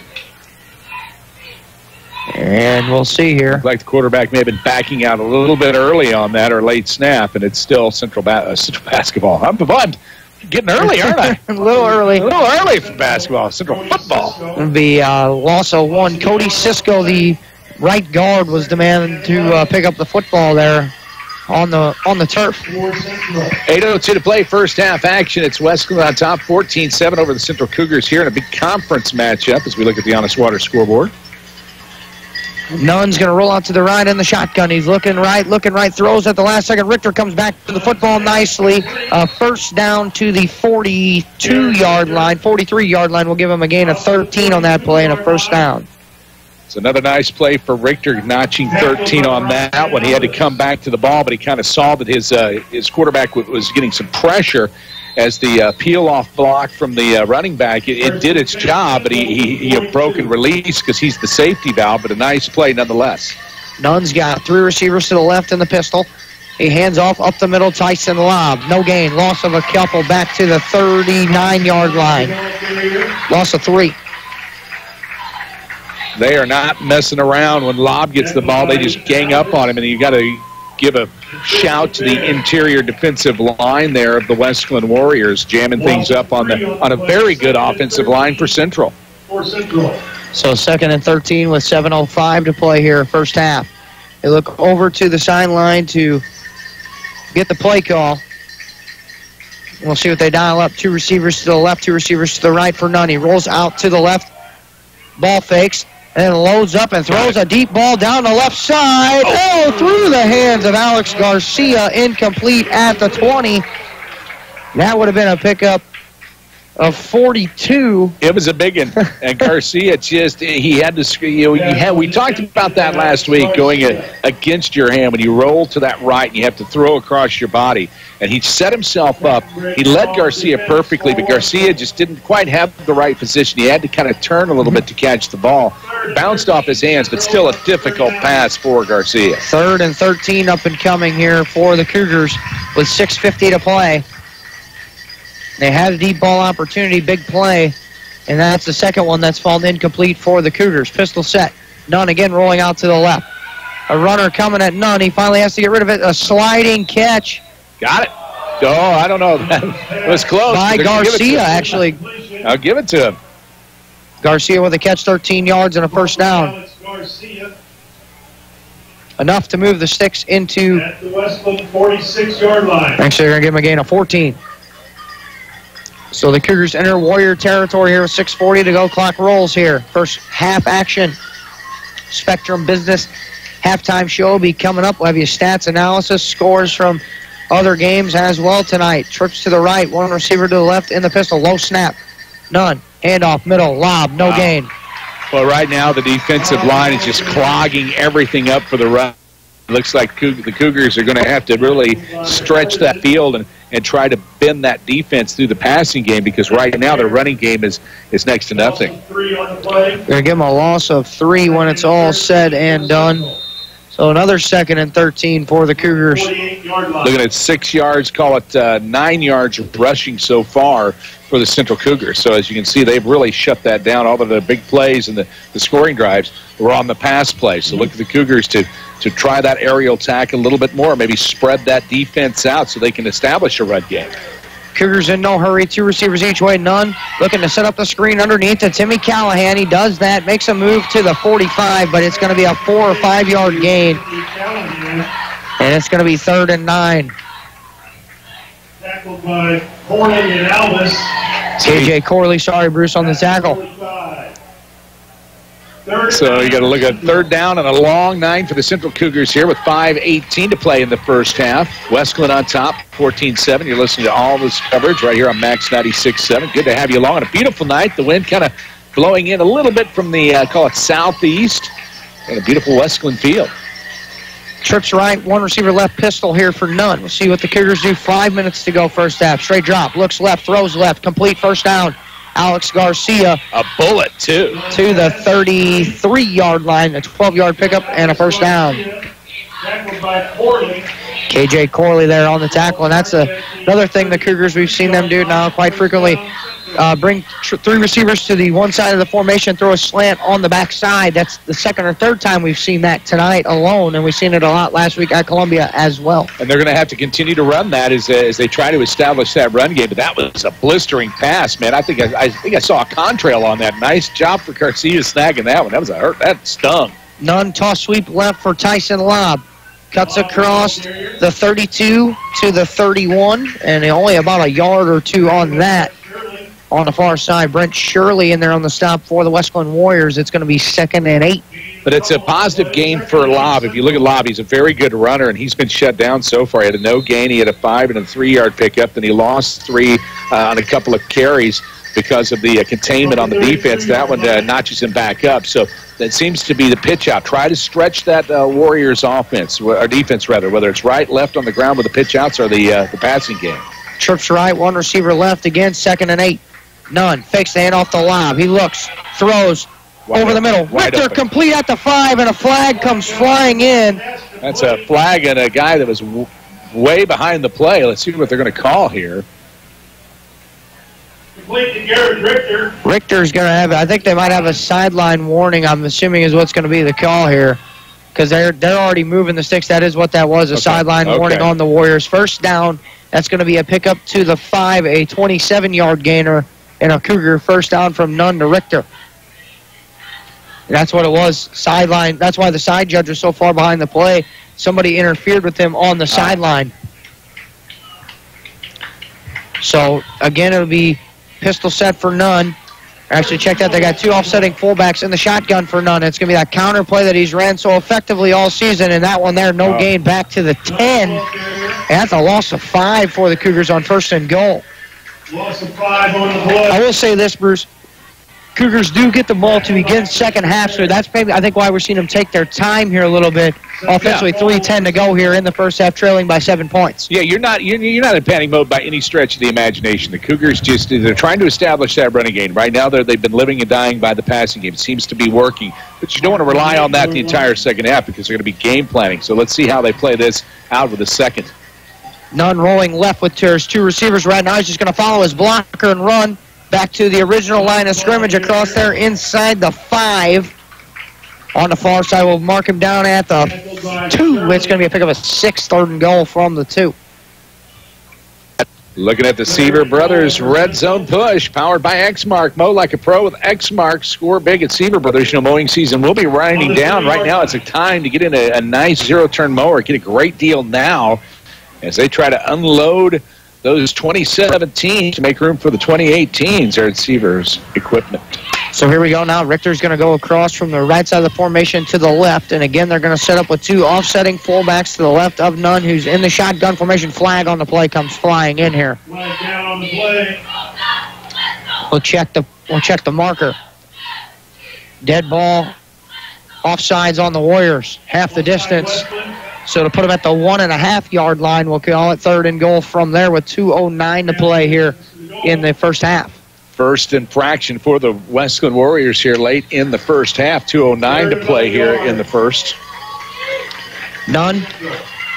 2 receivers left. Straight, direct snap, run to the left. Behind his fullbacks, powering his head down, arms extend out, and he's in for a touchdown from 2-yard run out by Trent Nunn. That was all quarterback and Nunn just saying, I'm getting to the end zone as he grinded it. You know, it took him a good 3 seconds to make that half-yard run as he just willed that ball into the end zone to pull him within 1. It's 14-13. Central trails by 1 here with 1:56 to play here in the first half. We are at Wesclin. It's a battle of conference rivals. It's the 3-2 conference record Central going up against the perfect 5-0 Wesclin Warriors. Richter on. Holds for Detmer, point after touchdown, and that was partially tipped at the line. PAT, no good. And we'll see if that looms large. The Cougars trail 14-13 against the Wesclin Warriors. Listening to high school football on Max 96.7. Want easy online banking and bill paying with an ATM and debit card that allows you to set personal spending limits? Then Tempo Bank's the place for you. Tempo Bank makes it easy for today's consumers to spend more time with your families and less time balancing your accounts and paying bills. Tempo Bank has 2 locations to better serve you. Call 526-7256 in Breeze or 224-9228 in Trenton.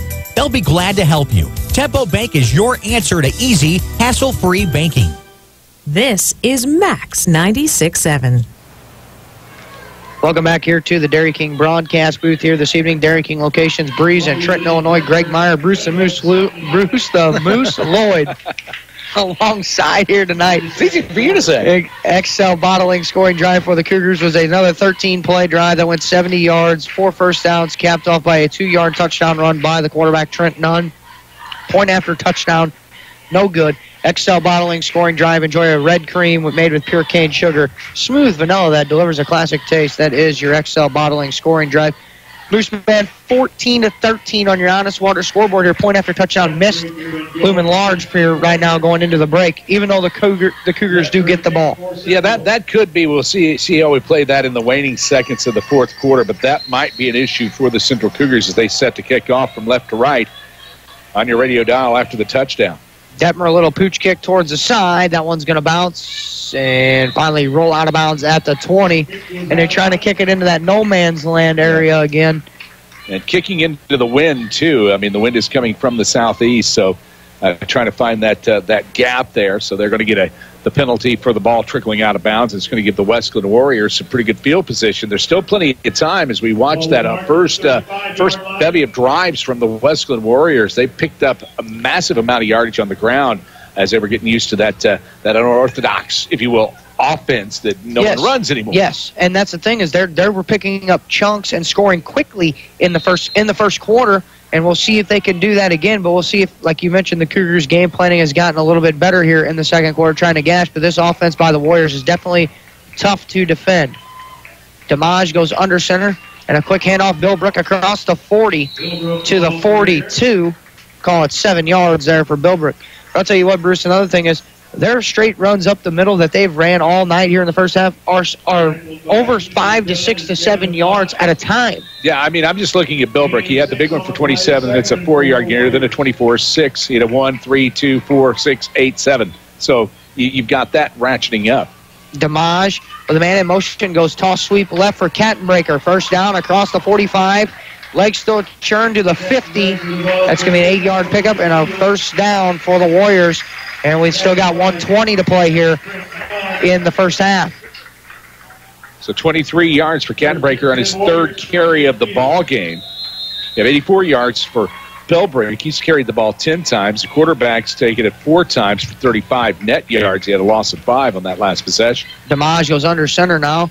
Fakes the handoff. They're going to throw it in the air for the first time. DeMage in ball fakes, and he's got a big hole with a run.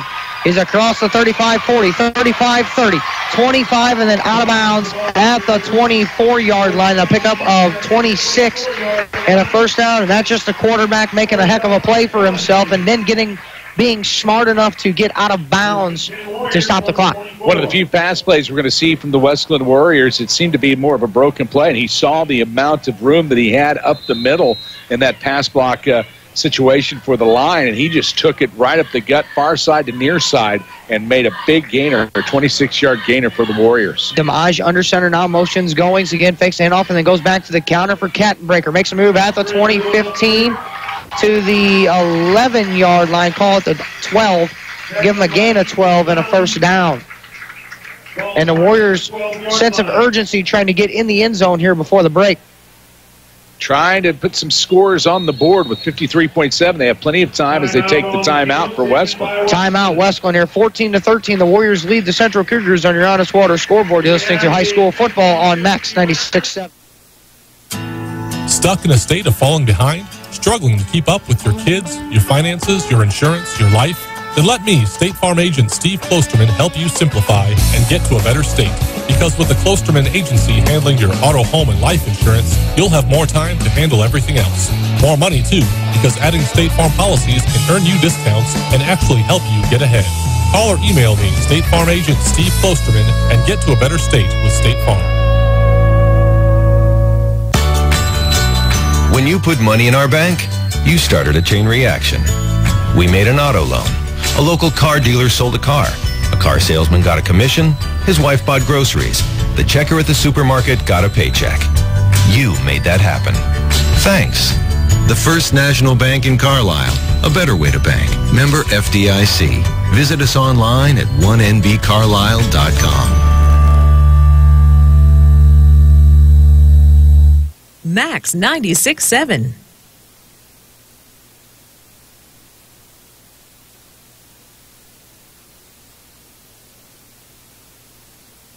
Josh DeMage goes under center. Handoff middle for Bilbrick. Across to the 10. Clock ticks here with under 50 seconds to go in the first half. Yeah, Bilbrick just trying to eke out as many yards as he can. Maybe where they look like they picked him up, 1 yard on that one. So. And now Rick Johns will let some clock run off down to 37 seconds, and then he'll take what looks to be, his second timeout of the game. 14-13 Warriors leading the Central Cougars. You're listening to high school football here on Max 96.7.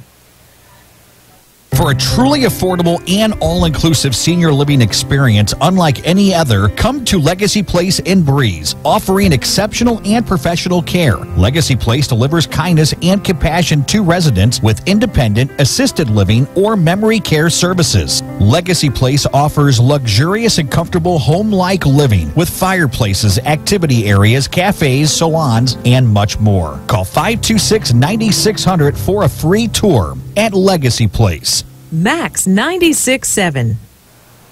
37 ticks left to go here in the first half. 14-13 Warriors lead the Cougars, and you got to wonder here now, Bruce. Warriors 1 timeout left, possibly, maybe not on this down, but I'm thinking maybe a pass play here, possibly.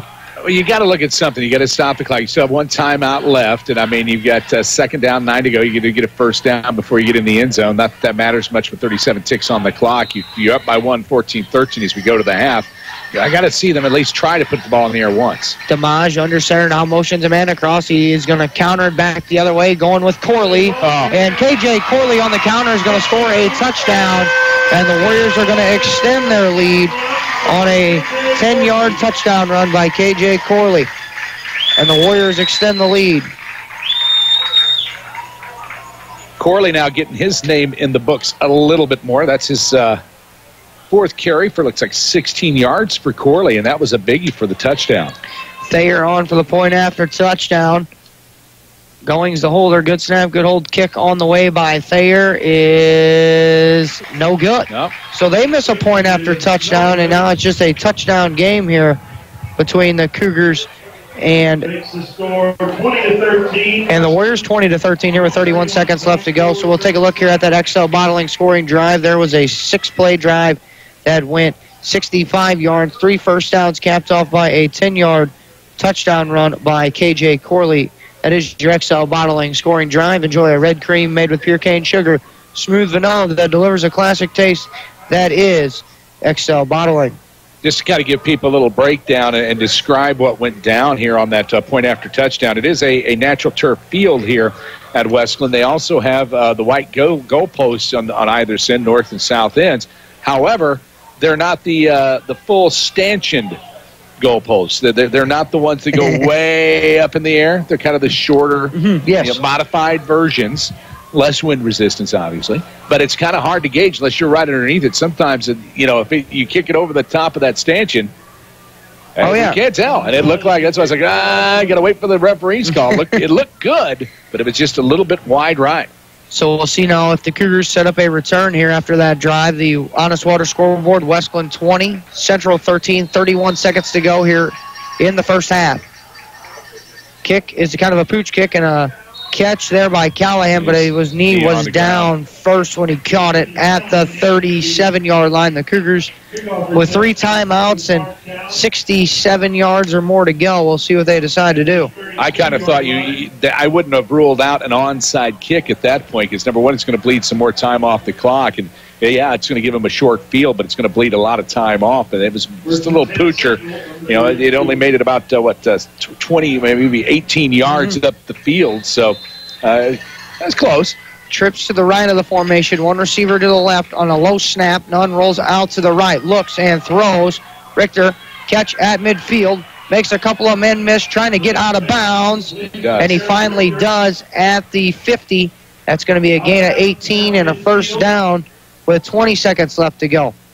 In that situation, you had the first down. The clock was going to stop to reset the chains. You probably just would rather have him fall down. Yeah, at that point, fall down. But, he realized what was going on. Then he saw him trying to struggle to get out of bounds here with 20.4 ticks on the clock. There's still some time. It depends on how aggressive Coach Short wants to be. It seems to be the passing game is working very well for the Central Cougars as the running game is working for Wesclin. Let's see what they do. Trips left, one receiver right in the pistol for Nunn. He rolls out to the left. They got a free runner right up the middle. Nunn is trying to get rid of it, and he throws it to Lob, incomplete. Slammed down by 3 Warriors back there, 31, along with the 22. 22 there is Gavin Bilbrook, the running back. 31, I think he's actually number 44 tonight, is Trevor Anderskavish, or the 2 guys that were free running right up the middle. 14 seconds left to go. Ball spotted at midfield. Nunn's got 3 receivers left, 1 receiver right in the pistol. Takes the handoff. Stays in the pocket. Free runner coming. Sacked in the backfield there by number 40, Brett Shirley. And that's going to take it into the half, I think. Nunn got smoked on that play. Was a little woozy to get up. And they stopped the clock. And a timeout taken by the Cougars here with 1 second left to play here in. Again, 50-50 winner, 4-3. At 1.1 to play, and they took the timeout. 6-7. He kind of wondered, though, if that was just instinctively on the field taking the timeout. They mark it and they put it 11 seconds back on the clock. 4-3-1, 3-5, 6-7. That play had to take longer than 3 seconds, didn't it? I'm thinking so, yeah, because we're looking at about another 5-yard loss, and he was kind of scrambling around back there. They're putting 11 on the clock. And they marked it. It was 14 ticks left to go before that ball was snapped. Right. And it was snapped coming out of bounds, so the clock was out running, obviously. So yeah, that's a mystery to me. Interesting call here. 11 ticks put up back by the referee. So we'll see now if that'll change the Cougars' minds on offense here with 3 timeouts left as well. Well, 3 timeouts. I mean, you can try to set up a run play. You're looking at third down. I mean, obviously, this is you got to get a first down here. It's a bomber at this point. So look at them to spread the field vertically, if you will. Yes. 3 receivers left, 1 receiver right, pistol for Trent Nunn. Good snap. He rolls out left. 10 seconds left. He's surveying, ball fakes, launches, left side, just over the head of Richter, who was open on the sideline, and it fell incomplete. And with a 4th and 20 up and coming and 4 seconds left to go, we'll see if the Cougars will just kind of run around here and run the clock out. See how far Nunn can throw it. Ball spotted at the 40. Or at the 40. So it'll be a 60-yard heave into the wind to get to the end zone. They call a holding on the Warriors, by the way. I didn't see the flag. I didn't either. So that'll move it up to the 50. So it's about at the original line of scrimmage there that we started playing with 3 downs ago. So, which I didn't see a marker. No. It must have came from the back judge because I didn't see a flag. So 2 receivers to the left, 1 receiver right. Nunn rolls out left, trying to step into a deep ball, and he finally does. And complete to Garcia, who then lofts it back to Richter, and he falls down at the 20. So a pickup of 30, but all for naught. That'll be rule the first down, but we'll go into the half as the clock expires here. What'd you think about that? That'll make your heart skip a beat as a coach. Yeah. Your receiver catches the ball, then laterals it. But no time on the clock, too. I mean, that's just the instinct. You know there's no time on the clock. It took a long time to transpire. He tried the lateral back to try to get that score, maybe break one through it. I thought there might have been an opportunity for yet another lateral on that one, but they didn't. And the score is at halftime. It's 2013. Wesclin on top from Wesclin. You're checking out that Honest Water scoreboard. We got ourselves a pretty good game here, Bob. Yeah, Spectrum Business halftime will be coming up. We'll have stats analysis for you and other scores from around the area as well. And we'll have our Clinton County Showcase presents our trivia question here tonight as well. We'll have all that stuff for you on the other side of this break. You're listening to high school football here on Max 96.7. Nordyke Funeral Home is thinking about your future and offers secure, pre-planned funeral arrangements, relieving the emotional burden for those you love, allowing you to express your own wishes, and assures peace of mind with financial concerns when your family needs it the most. Nordyke Funeral Home has 5 locations in Albers, Aviston, Breeze, New Baden, and now Carlisle. Visit NordikeFuneralHome.com or call 588-3533. Striving to earn your family's confidence and trust, Nordyke Funeral Home with 5 locations.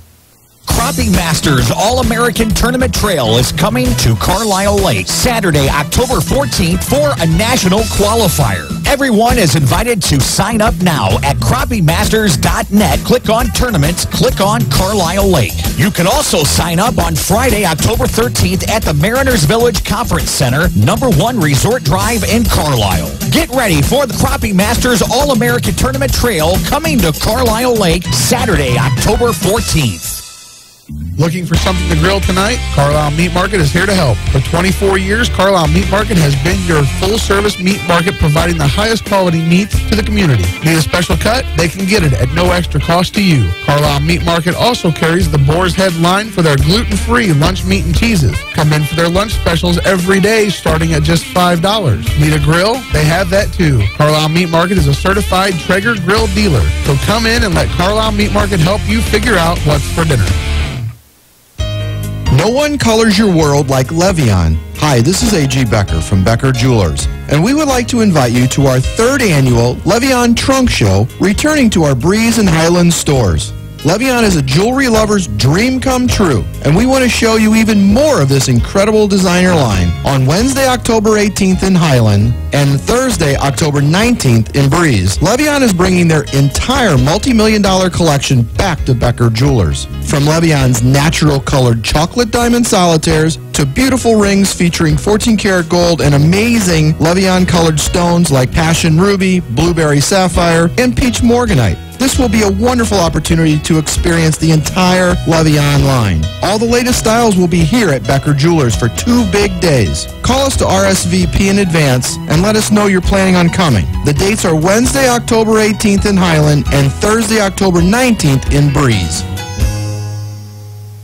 Life changes, then it changes again. Predicting the unexpected in life is impossible. That's why it's called unexpected. So when it comes to your financial goals, our philosophy is don't predict, prepare. Hi, I'm Edward Jones financial advisor Brad Scott. A job loss, change in health, or a loss of a loved one can have a big impact on your family's financial security. Contact me, Brad Scott in Bartelzo, 765-2144. Edward Jones, making sense of investing. Member SIPC. You found Max 96.7. Welcome back here to the Dairy King broadcast booth this evening. Dairy King locations, Breeze and Trenton, Illinois. I am Greg Meyer, Bruce the Moose Lloyd, alongside here for you from Wesclin High School here this evening. The Warriors lead the Central Cougars 20-13 here at the Spectrum Business halftime here for you from Wesclin High School. The Warriors started the football game with the football. They went down and scored on their first 2 drives, and they had a turnover on downs on their 3rd drive, and then on their 4th drive, just before the half, scored a touchdown. They had a point after touchdown that was missed on their 3rd touchdown drive, and that's how they got their 20 points. They had a total, by my count right now, of 10 first downs here this evening. On the other side, the Cougars have also possessed the ball 4 times here tonight. They scored on their first drive.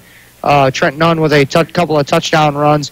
On their second possession, they punted. Third possession, Nunn had his second touchdown. The Cougars missed a point after touchdown and then had the ball right before the half. They ran a couple of plays and then took it into the break, and that's where we stand here. 20-13 is our score.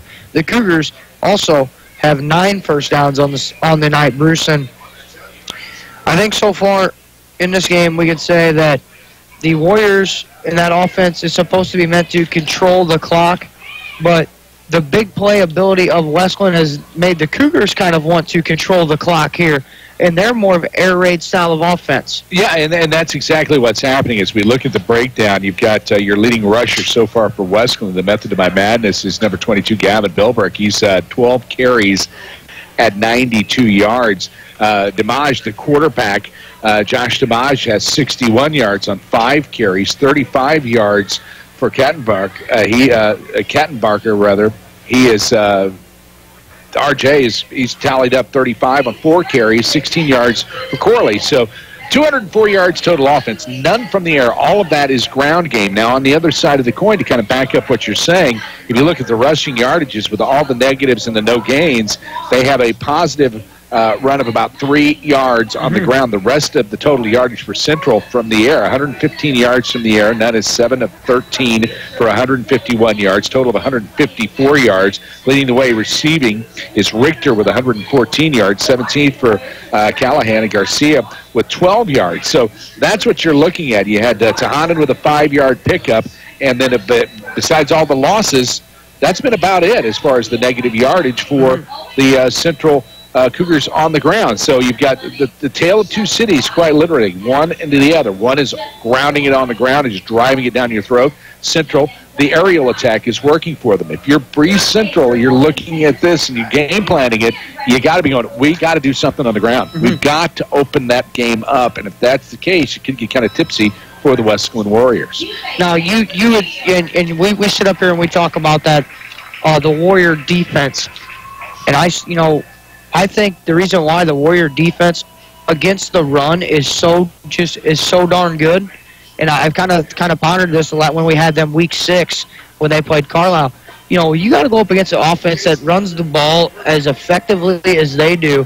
That makes your defense, when it comes to those days in practice, when you're going against each other on your offense, and you're team 1, team 2, your defense is going to be very good at stopping the run. Yeah. And I feel like that offense, even though it's not cute like everybody talks about, but it makes your defense better. Your run defense is better. I mean, we're seeing it tonight. I think I really do think that's got a turn in what Wesclin has done this year. Their run defense is better because of the offense they run. Of the offensive running game, because you're going up against that every day in practice. Exactly right.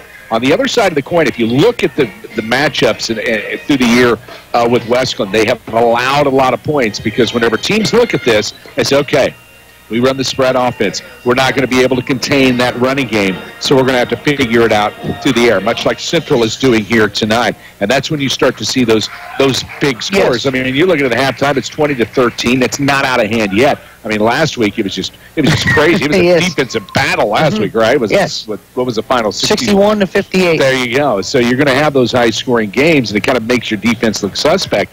But I tell you that the Wesclin defense is shutting down the Central running game. They're having a little bit of an issue with the passing game. Nunn has been pretty good with his passes. They've had a few broken, and the 3 or 4 incompletions that were close. Man, that could have been a whole different ball game here at the half. You could have Central up by a couple of touchdowns at that point, because they had a couple of big ones where the receiver was open. It just wasn't quite, the timing just wasn't there. They were just missing it by a step or two. So definitely Central is still in this ball game, and I'm sure there's going to be a lot of game planning on both sides coming out here for the second half. Honest Water scoreboard, Wesclin Warriors 20, Central Cougars 13. We'll take a commercial break. When we come back, we'll have your Clinton County Showcase trivia question along with some scores from out of town as well. You're listening to high school football here on Max 96.7. Building relationships and buildings in the safest, most efficient, and budget-conscious way has been Butker Construction's mission for over 36 years. Located in Breeze, they have been providing construction management, design, build, and general contracting services on projects throughout Southern Illinois and the Midwest. They are a second-generation, family-owned, and veteran-owned business with a goal to exceed their clients' expectations in every way. For more information, call 526-7213 or go to PutkerConstruction.com. Seaver Brothers has what you're looking for. Take a spin with Seaver Brothers and drive home in your new or pre-owned Dodge, Chrysler, Jeep, or Dodge truck today. Let Seaver Brothers give you the car buying experience that no other dealership can offer. Seaver Brothers stands behind their products and also has an outstanding service department with qualified technicians to keep your vehicles running strong. Stop by Seaver Brothers, 811 Washington Street in Carlisle, or call 594-2624 for your next Seaver Brothers sales associate. Tanya Service Company would like to inform you of the best way to provide heating, cooling, and hot water for your new or existing home. It's the water furnace geothermal system. There are many variables when installing a geothermal system. First, you want to make sure you have the water furnace brand, which is the most efficient unit on the market, coming in at 30 EER and a COP of 5, which separates it from any other geothermal unit. Second, Tunya's has factory-trained certified geothermal technicians with over 35 years of accumulated experience and are NATE certified. Finally, a reliable company that has been installing approximately 150 or better units a year and installing and servicing water furnace units for 22 years. Tanya Service Company is a factory direct dealer, which means better service and lower prices for the consumer. For a free quote, call Joe Jansen, Mike Tunyas, or Mark Tunyas, 248-5130. Water furnace, smarter from the ground up. Hi, this is Rich Knable, lending officer at Bradford National Bank in Highland. With over 30 years of banking experience, I'm ready to assist you with your entire commercial or agricultural lending needs in Highland or Madison County. For all your lending needs, from startups to expansions, from remodeling to equipment purchases, chances are Bradford National Bank has a program to meet your unique individual needs. Since all loan decisions are made locally, our full-service lending department can move your project along without any red tape or hassle. Bradford National Bank has always focused on the needs of our customers and the communities we serve, supporting hundreds of organizations right here at home each year. It just makes sense to bank locally. Call me today at 664-2200. That's 664-2200. You'll be glad you did. Bradford National Bank, your hometown community bank since 1867. Rich Knable, MLO number 712773, member FDIC, equal housing lender. Max 96.7. Welcome back here to the Spectrum Business Halftime Report here for your Honest Water scoreboard. Wesclin 20, Central 13 here at the break as the band continuing to entertain us here at halftime. We take a look here at the Clinton County Showcase trivia question here tonight. This current NFL quarterback, a 2010 Pro Bowler, never started a game at quarterback in college. That is your Clinton County Showcase trivia question tonight. This current quarterback in the NFL, a 2010 Pro Bowler, never started a game in started a game at quarterback in college. That is your trivia question here tonight. Which current NFL quarterback? Take a look here at the out-of-town scoreboard for you. here tonight. Carlisle with an 8-7 lead at the half over Flora. Modern-day St. Charles West, no score update there yet. Centralia and Mount Vernon also no score update there as well. Highland leading Mascouda 27-3. Triad up on Waterloo 10-7. Greenville and Gillespie, no score there. No score update from there either. Columbia and Red Bud are tied at 7 points apiece.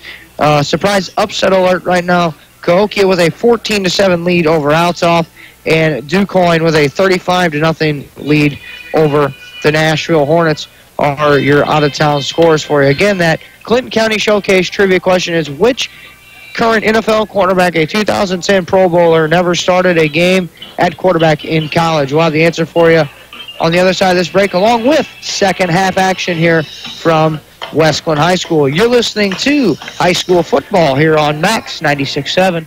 Hello, my name is Michael Brave, Administrator of Clinton Manor Living Center in New Baden. And my name is Cheryl Smith, Director of Nursing. We are excited to announce that our newly remodeled nursing facility is now Medicare approved. We provide short and long-term nursing and therapy services. Our goal is to provide a comfortable and pleasant experience for your loved one by giving you highly qualified professional services by our caring and committed team. Give us a call at 588-4924. For over 50 years, Community Bank of Trenton has been serving the needs of local business. What others might call your small business is our big business. I'm Kyle Brigham, Vice President of Community Bank of Trenton, and I'd like to offer you better service. Maybe you deserve a lower interest rate. Maybe your checking account has too many service charges. Or maybe your bank just forgot what service really means. Give us a call, 224-9258, or check us out online at banktrenton.com. Community Bank of Trenton is locally owned, and we understand the needs of the local business owner. Equal housing lender, member FDIC. This broadcast is a presentation of WCXO Sports.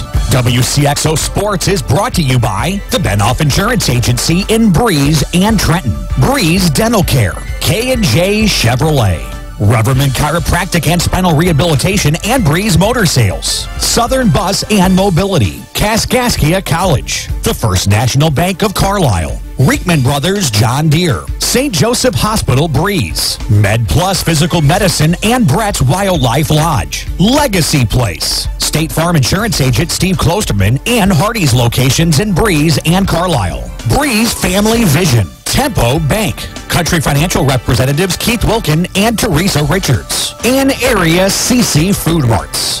WCXO Sports since 1999, the sports voice of the Carlisle Indians, the Central Cougars, the Modern Day Knights, and the Wesclin Warriors.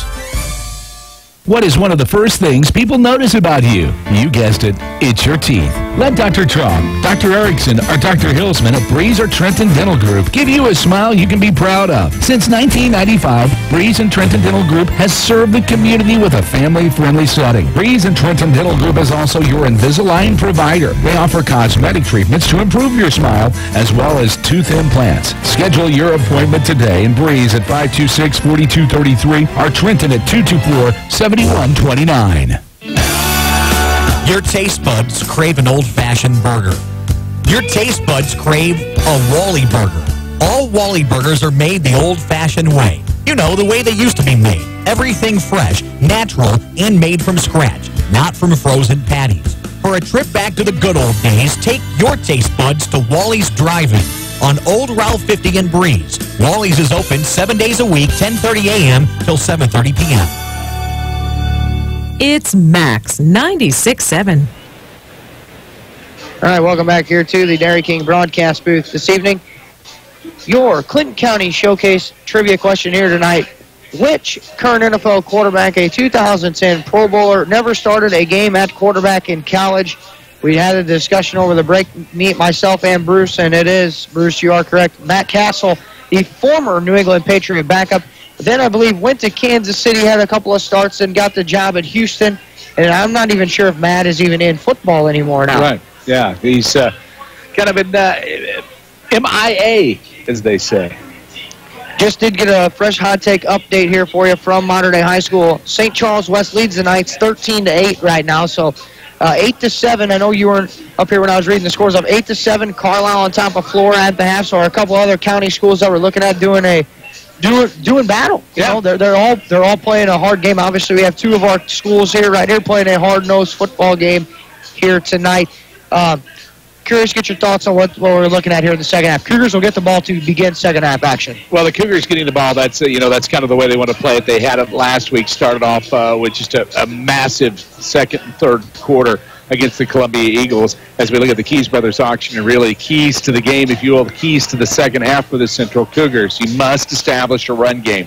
By hook or crook, you're going to have to start eking out some of the yards on the ground so you can sag that defense back in so you can exploit it with the air game. I think that the Central Cougars are going to win this game through the air, but you have to establish that run game just a little bit so you can get those defensive backs, snug it in just a little bit and break one open. On the other side of the coin for the Wesclin Warriors, if it ain't broke, don't fix it. Just some adjustments a little bit on defense, and other than that, the Keys Brothers auction are really the keys to the game of Wesclin. Don't change a thing. Maybe try to air a couple of them out. Maybe try to establish a little bit of passing game to throw them off, because I think if you do get that passing game going, you're going to see a big play. Yeah, and I think you got to make a good point. We've only seen Damage is only thrown the ball once tonight. I do believe. I think I think he set back to throw it, and he ended up keeping it himself and taking that quarterback keeper up the right side of the line because he had such a huge hole. But other than that, no set drop backs and a pass in the air. Right.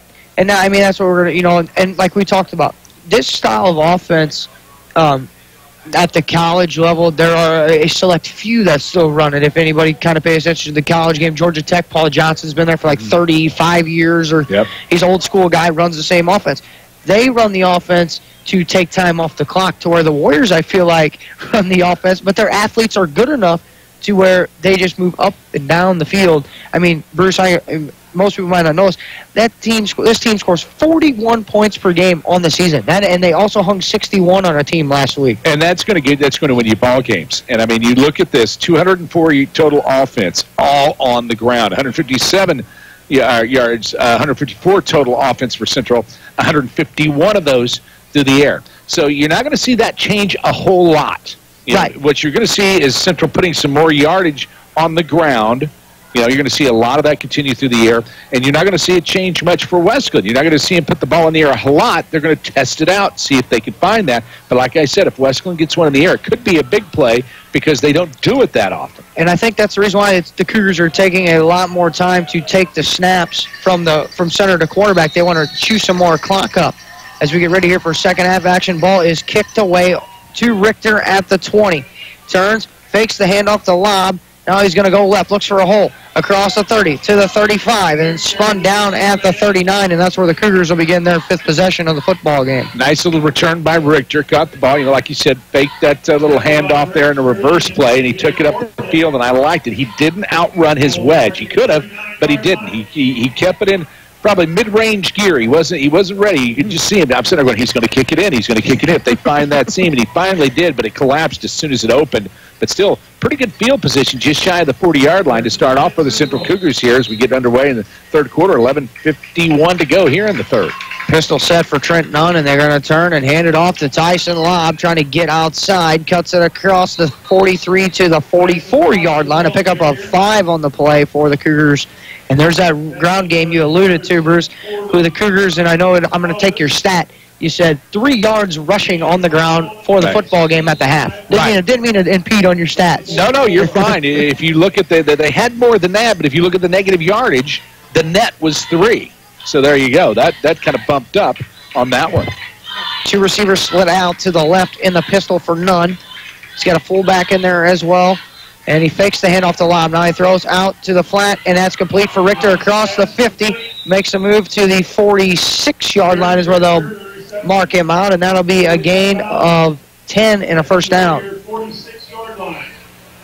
So Richter now with 124 yards receiving. Richter for the season on the pass catching, 537 yards on 34 catches, and continuing to add to his nice junior season total with another 100-yard game tonight. 2 receivers to the right. Bruce, 1 receiver to the left. None. Fakes the handoff, then fakes the handoff on the reverse, and he's rolling out to the right. He throws, and it's complete. First down for Tejada, and lowers the shoulder to the 30, and it keeps it moving to the 25, and that's going to be a pickup of 21 and a first down. And again, that was that same play design we've seen in the first half, but it was going towards us near side. They faked the zone read handoff and then turned around and faked the reverse. And then he rolled out to the right and hit to Honden for the first down. And Nunn has now got to 182 yards through the air. So look to this continue. They got that eked out the 5 yards from Lob. That helped him out, spreading it out a little bit. Let's see if they test it again on the ground right here. Pistol set, fakes the toss sweep, and goes with the counter. Nunn's got a big hole up the middle, across the 20. Now gets to the 15. Going to be near the first down. We're going to stop and take a look here, and the referee will give him the first down. So the Cougars will move the chains on back-to-back plays with 10:35 to play. And a couple of subs now come in on the Warrior defense.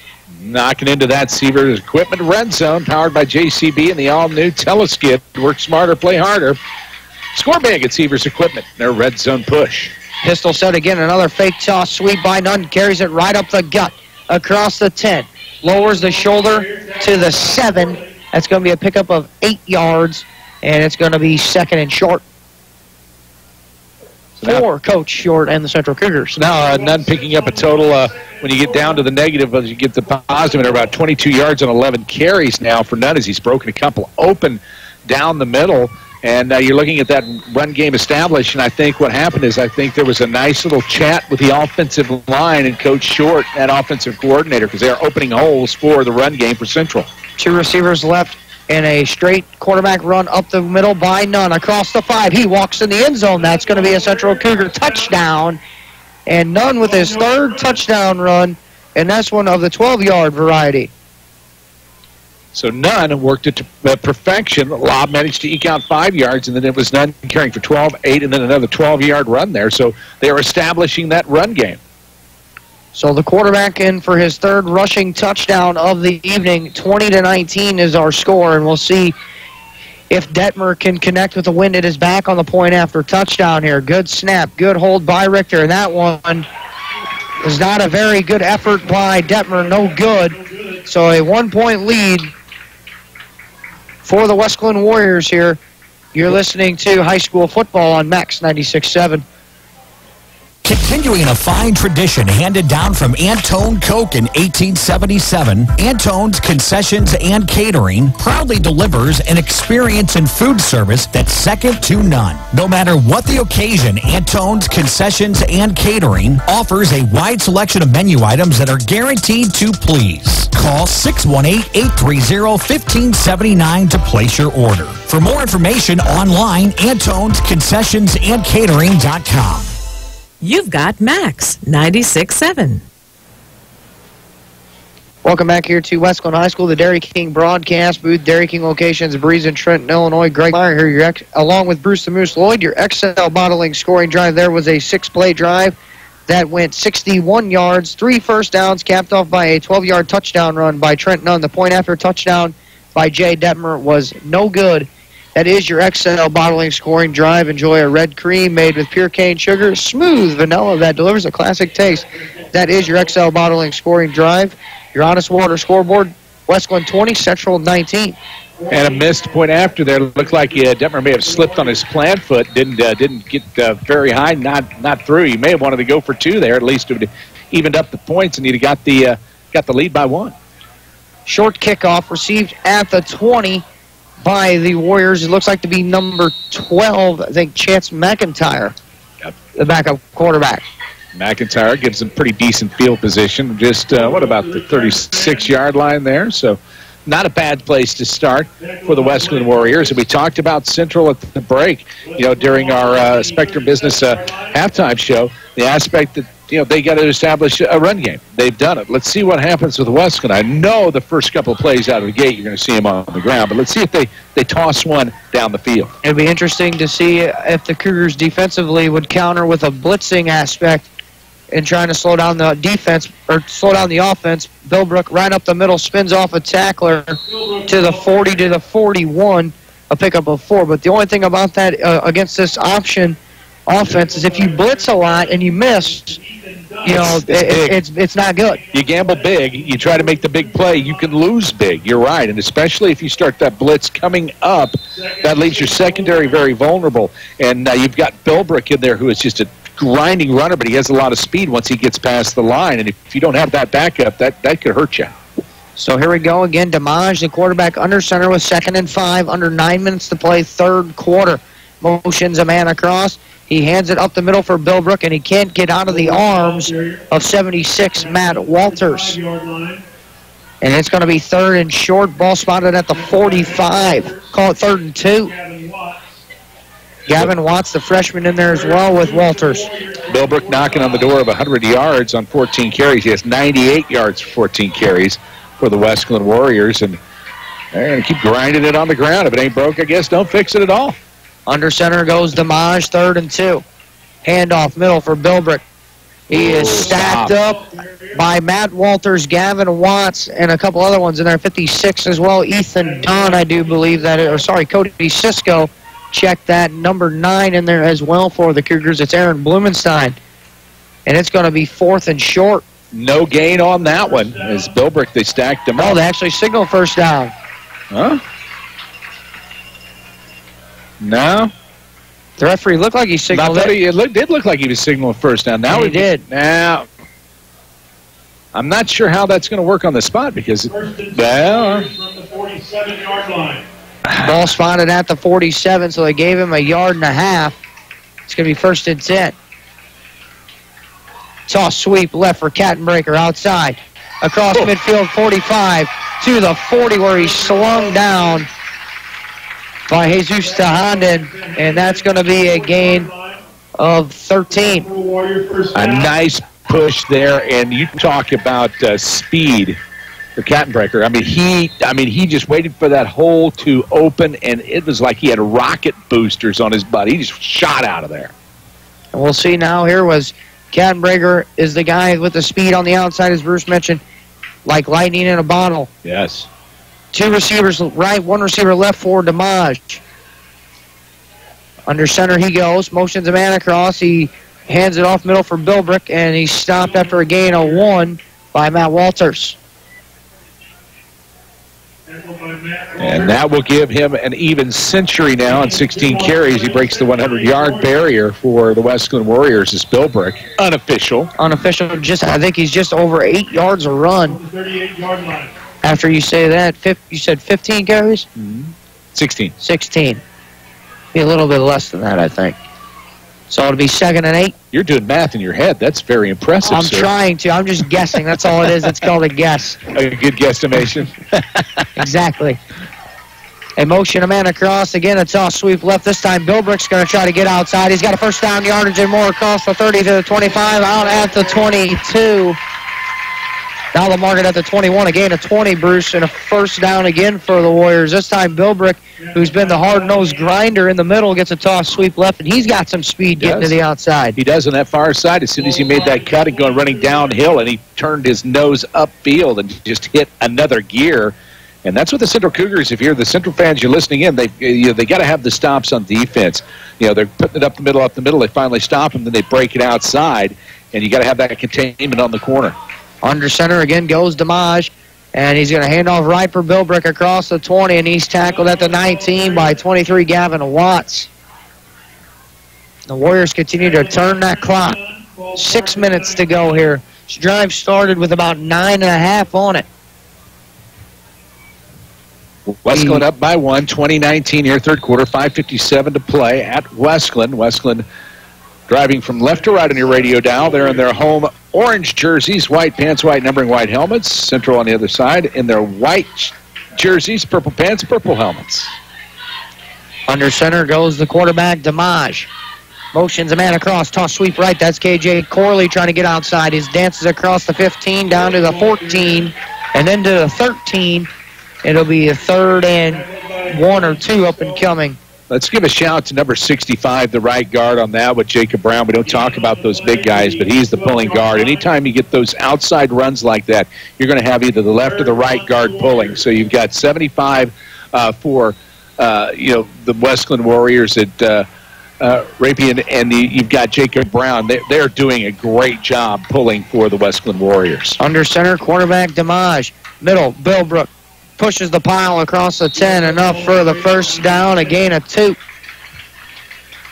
And the Warriors continuing here to churn the clock with under now 5 minutes to play. Clock will stop for the chains to reset. Cisco in there for the Cougars on the stop. Rewind the clock here in the third quarter. Continues to run with 4:52 to play here in the third. Wesclin knocking on the door as we look at the Sievers Brothers Equipment red zone push. And then it's now to be first and goal. They took the chain gang out of it. Handoff, Billbrook stopped in the backfield by Walters, no gain. Now if you're Central, you're looking at that defense. Hey, bend, don't break. Bend, don't break. You know, you gave up a couple of big plays, but you didn't give up a score yet. Hey, shut them down here, get the ball, and you're still only trailed by 1. And you think Warriors 4-down territory here. They're going to go ahead. The way the run game's been churning here, they're going to go ahead and they're going to say 4 downs to get it. You're looking at those corners, and they're going to have the safety help. Everybody's going to have to stay at home to watch out for that outside run. Counter run back the other way by Corley. Dances across the 5, makes a move into the end zone, and that's a Wesclin Warrior touchdown. KJ Corley from a 10-yard out. That's Corley's second touchdown of the game. He has a total of 26 yards on, 5 carries, and a couple of big scores. He's got a lot of ability to cut. He can make that spin on a dime. That's what's so cool about Corley. Now, the big point after touchdown here to give the Warriors an 8-point lead.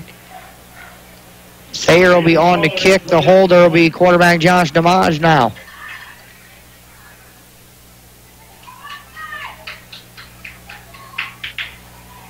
Good snap, good hold, kick on the way, blocked. Ooh. It was blocked at the line there, I think. 76? 76, that's Matt Walters. PAT was blocked. So your score after that, the Warriors 26 on your Honest Water scoreboard, the Central Cougars 19. You're listening to high school football on Max 96.7. Thinking about buying a home? Call Jason. Have questions about getting a mortgage loan? Call Jason. Looking for the best option for mortgage loans in Clinton County? Call Jason. Who's Jason? Jason Ashford is your Clinton County mortgage loan expert at the Bank of Edwardsville. Call Jason, 973-2971. Jason Ashford, Clinton County resident and mortgage loan specialist at the Bank of Edwardsville. Member FDIC, equal housing lender, and MLS number 624000. It's Max 96.7. Your XL bottling scoring drive there by the Wesclin Warriors was a 11-play drive that went 64 yards, 4 first downs, capped off by a KJ Corley 10-yard touchdown run. The point after touchdown blocked by 76 Matt Walters, keeping us at a touchdown game here with 4:05 to go in the third quarter. The Warriors on your Honest Water scoreboard lead 26-19. And that is your XL bottling scoring drive. Luis Gonzalez to kick it away at the 40. It's a running start at it and boots it down the field. Richter catches this one at his 17-yard line. Tosses it back to Lob going left. Trying to get outside. Lowers the shoulder. Flag comes flying in late. Lob's marked out at the 28. I believe we may have a hold on that or possibly a block in the back. I'm not sure if yep, looks like we got a hold on Wesclin. They call a hold. I'm sorry, on Central. They call a hold there? Yep, call a hold on Central, so that's coming back. So now the Cougars are going to start on their own. We'll call it the 18-yard line now after that holding penalty. Ball's marked on the 18-yard line. So we'll see what the Cougars can do here. They've scored on 3 of their 5 possessions here tonight, and Cougars now trailing by 7. Here with 3:55 to go, third quarter action. Nunn's got 2 receivers to the right. 1 receiver left in the pistol. Turns. Hands off Lob across the 20 to the 22. A gain of 4. There's that running game again with the running back Lob trying to get him going to open it up.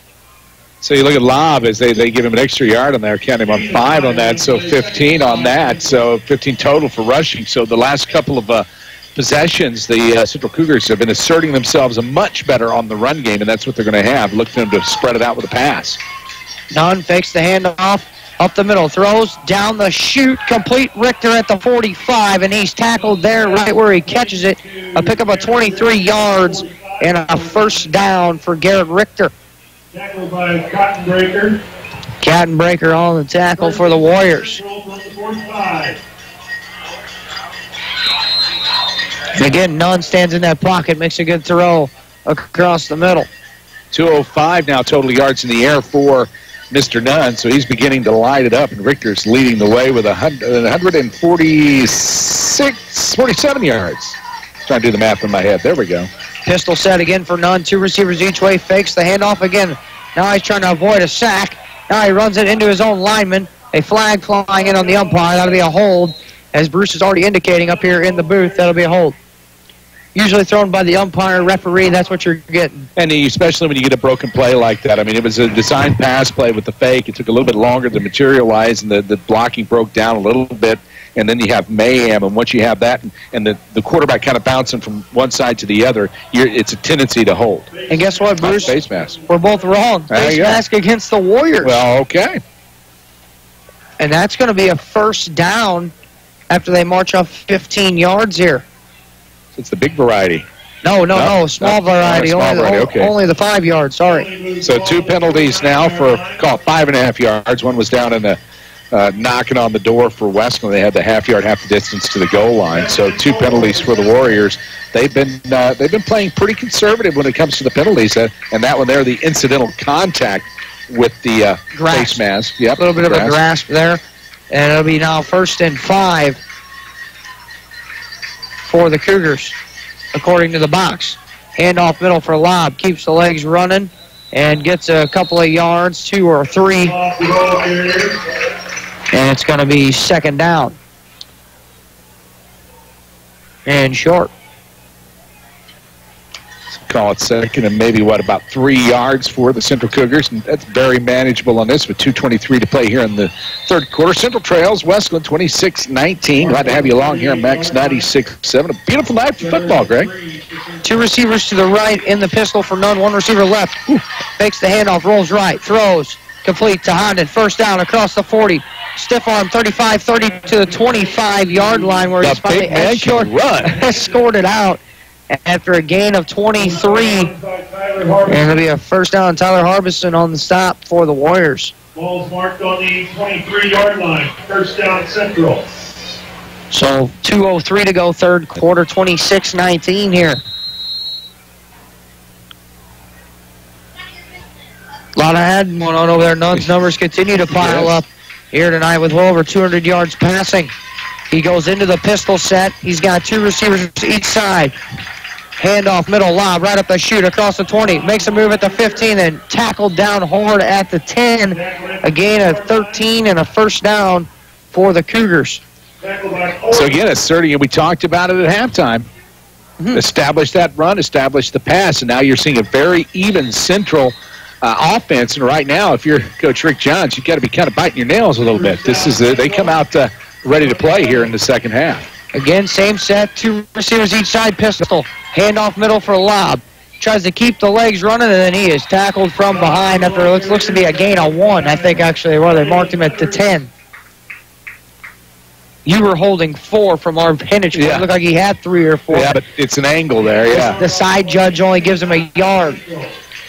1:13 to play, 3rd quarter. 26-19 is our score on your Honest Water scoreboard. It is the Warriors leading the Cougars. Pistol set. Fakes the toss. Sweep does none. Runs left. Makes a move at the 6 down to the 5.5 yard line. There'll be a pickup of 4. And it's going to be 3rd down and 4 or 5. They can get a first down inside the 1. Give Nunn some athleticism on that, selling the kind of the reverse toss, and then he breaks a tackle. They caught him right at the waist. Looked like it was going to be a pretty good form tackle, but Nunn's abilities, got some strong legs, and he was able to break the tackle to eke out a couple of yards. So we're looking at 3rd and long, call it 3rd and maybe 6 right here, 5 or 6 for the Central Cougars. Cougars again with 2 receivers right, 1 receiver left, and the Nunn's going to roll out to the right. He looks, throws into the back of the end zone, incomplete, and a flag comes flying in, holding on the Cougars. That pass there intended to Camden Wimpy, but I think if Nunn could have held the ball just a second longer, he had Richter in the back pylon for a touchdown. Yeah, he had to throw it a little bit high because of the pressure, and if he could have just maybe had that just a little split second longer, he could have made that throw a little bit better. But when those plays, that's one thing about it with the offensive line. When the play takes so long to develop, you're asking the offensive line, no matter what level you're playing in, whether it's college or professional, high school, it doesn't matter. You're asking a lot of that offensive line, as all they can do is push. They cannot grab. We all know that. That's obvious. Right. And the longer it takes for that play to establish, the more apt they are to lose the leverage and have to hold and hopefully get away with it. And that time they did. So the spot of the foul must have occurred at the 13-yard line because the Cougars now have the ball spotted at the 23, third down and long. Nunn rolls right, surveys, he throws, front corner. Richter going in for a battle, incomplete. And no flag down, and it's going to be 4th and long for the Cougars here. Daniel Tipsword, nice defensive play there, got up and kind of tipped it away. It was kind of a jump ball play, as really that kind of dialed them back. That was what were we looking at? A loss of... No gain. Well, yeah, but I mean, it was incomplete. From the penalty The penalty was about a 13-yard loss. Loss there, so that was a biggie. So it's going to be 4th down and 22. The Cougars can't get a first down inside the 1. 4th and long. Here the Wesclin contingent. Nunn takes the handoff, straight drops, surveys, throws the wheel route to the corner, through the hands of Richter, incomplete. He had a man, and it went right through the wickets. Richter's been sure-handed all night, and a turnover on downs for the Cougars with 8 seconds to go here in the third quarter. You want to take a look at that play on the other side of the coin there. The defensive player there, R.J. Kattenbreaker there. He was the one that kind of disrupted Richter's hand-eye because he was right there in his face. Another kind of jump ball situation. It was close for Richter, but you got to give some defensive props on that one. So the Warriors, who've now scored on their last 2 possessions and have scored on 4 of their 5 tonight, will have the ball with 8 seconds to go here in the third quarter. Now, if you're Central, you want to maintain defense. Do not give up any big plays. Get the ball back. Still plenty of time on this one. Damage, hands off middle for Bilbrick. Legs churn across the 25 to the 27-yard line, and we're going to go to the fourth quarter with your score on your Honest Water scoreboard. The Wesclin Warriors 26, the Central Cougars 19. Fourth quarter action coming up on the other side of this break. You're listening to high school football here on Max 96.7.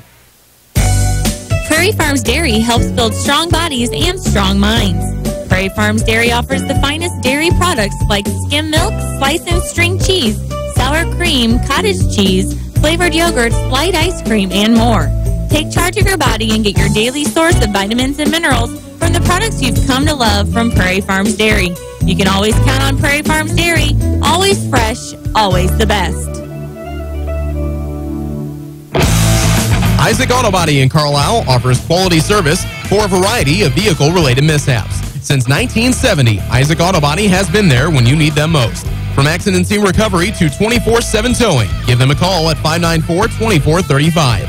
Isaac Auto Body's skilled collision repair team and auto body painters can make any car look as good as the day it left the dealer's lot. Isaac Auto Body is committed to providing fast, quality service on your vehicle. Find them online at isaacautobody.com. You're on Max 96.7. Welcome back to the Dairy King broadcast booth this evening. Dairy King locations, Breeze, Trenton, Illinois. Greg Meyer, Bruce the Moose Lloyd alongside Wesclin on your Honest Water scoreboard, 26, Central 19 as we get ready here for the fourth quarter. The Warriors will flip the field. The ball spotted at the 26. And the Warriors will now move right to left, and we'll have it second down and 6. If you're the Central Cougars, I'm sure Short says, we got to stop it. Let's get a defensive stop here and get a punt. Damage, hands off, Bilbrick across the 28 to the 29. Mark it to the 30. The big gain of 4 and a third and short up and coming here for the Wesclin Warriors.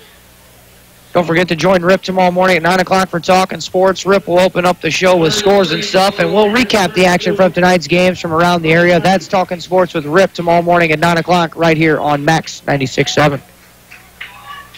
Third and short for the Warriors. And you want a big stop here from your defense. You know what's coming. Damage under center full house, and I think that's going to go against Wesclin. It's going to be interesting here. I believe we had the false start on the up man.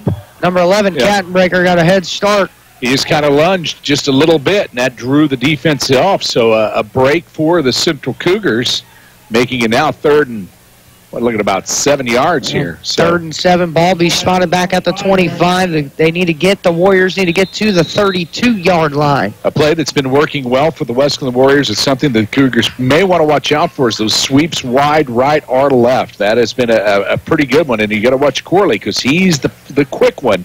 If he can stop that, I think you may have yourself a punting situation here for the Wesclin Warriors. If you're the Central Cougars, that's what you're wanting. Under center goes DiMaggio. Motions Kattenberger, and they go toss sweep for Bilbrick, and he's going to be short of the line to gain. He's back to the 30 before the false start penalty. And now we'll see if Rick Johns will decide to punt. It's going to be 4th and short. Ball's marked at the 31-yard line.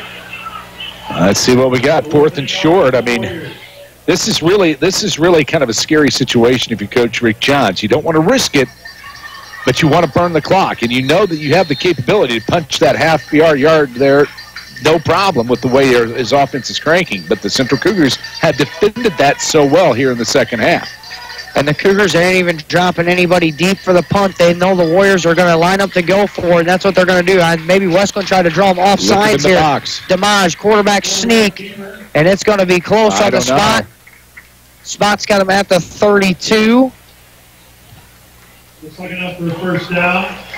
And they'll move the first down. I mean, just by the slimmest of margins, DiMaggio on the keeper called a yard. 32, Ethan Dunn. They needed to get to the 32, and I think they got to the 32 and an eighth. Yeah, it was the slimmest of margins. We had that earlier, too.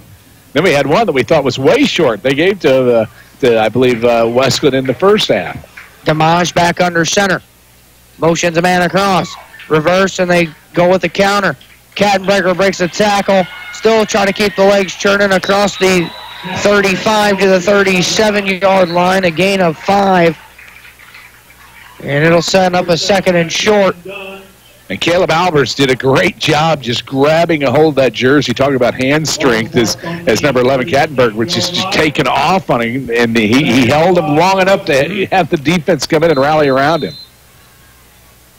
So 9:50 to play here, 4th quarter. We have a 26-19 football game. It's a dandy. Here this evening. It's a dandy. Under center is DiMaggio. Handoff, right, Bilbrick across the 40 to the 42, up to the 43-yard line, and it's going to be what looks to be maybe a first down. Mark him just short. Now they'll move the sticks, first down.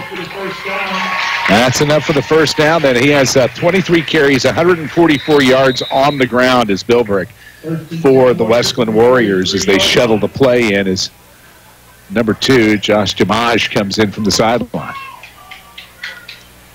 So DiMaggio and the Warriors, no hurry, slow walk up to the line of scrimmage. He goes under center and calls out the cadence in the full house backfield. Toss sweep right for Bilbrick. Cuts it across the 45 to the 46-yard line. Short gain there, 2nd and 7, we'll call it. And the Warriors as well, another thing that takes a lot of time that people might not understand. Most coaching staffs now wear headsets. They do a lot of play calling from the booth down, so they know what they want to run right away. Rick Johns, conventional. They run. You're going to run to me. I'm going to tell you the play, and you're going to walk back out to the huddle. Yep, that's how it works. Old school football, Rick Johns. 2nd and 7. DiMaggio toss sweep left for Kattenberger. Makes a move across midfield to the 47-yard line. We'll see where they spot him. To Honden on the stop. It's going to be a short gain. Or, sorry, it's going to be 3rd and short, a gain of 6. So we'll see if the Cougars defense can get off the field. There are 8 minutes to play here in the 4th quarter. Clock continuing to become a factor now if you're a Cougar fan. Warriors trying to get to 8-0. The Cougars are trying to break a 3-game losing slide. DiMaggio on the quarterback sneak, first down. Across the 45 to the 42-yard line, a gain of 5 and a first down for the Warriors. Down to the 42-yard line, tackled by Cody Cisco. And like you mentioned there before that last play, the clock is going to become a factor for the Cougars. Right now, they need a good defensive rally. They got a fresh set of downs. You got 4 plays. Let's stop them.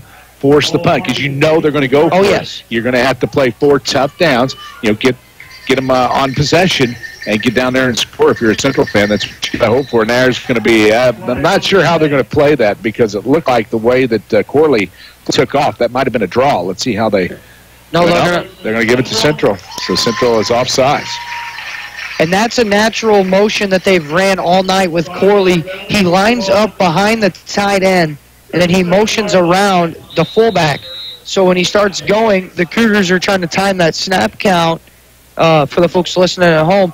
And that's whenever he starts going, and then he stops and then goes to reposition back where he originally was at. It gets the Cougars just try to draw. They're thinking they're timing the count. So 1st and 5. After they mark it off, Corley goes in motion again. Now gets the handoff right up the middle across the 35 to the 34, a gain of 3. And it's going to be 2nd down. 7:05 to play here, 4th quarter. And as Chris Berman would say, the clock just tick, tick, tick, tick, tick, tick, tick, tick, and it just keeps going. And the Warriors are just on. They got the keys in the Cadillac, and they're on a drive right now on a beautiful Friday night. They are. They are cruising right now. And like you said, that tick-tock, telltale heart stuff is really getting to Central. They weren't ready. Bilbreck across the 30 to the 29, and another 5-yard gain and a 1st down. Gavin Watts, and the defense has been on the field a lot for Brian Short here in the 2nd half tonight, and a lot in the 4th quarter. And Central was not ready. They were shifting on the line. They weren't ready for that one. And I mean, Wesclin has said it's up to their prerogative. They weren't making any advances. They were just trying to shift personnel, and they snapped in the middle of a shift. And that usually makes a disastrous thing. Corley in motion. Damage on the counter back the other way for Kattenbrecker. Gets outside across the 20 and then forced out at the 15-yard line. A pick of a 13 and a 1st down.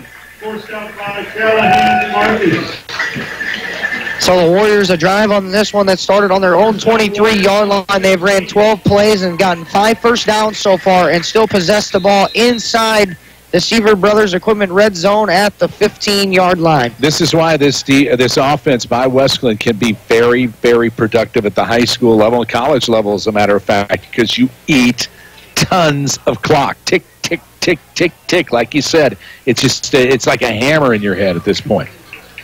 Damage under center with 5:50 to go. Hand off. Bilbert. Ball's on the dirt, or on the turf, I should say. On the bad exchange from Bilbrook and Damage, and it's going to be 2nd down. The Cougars almost got a break.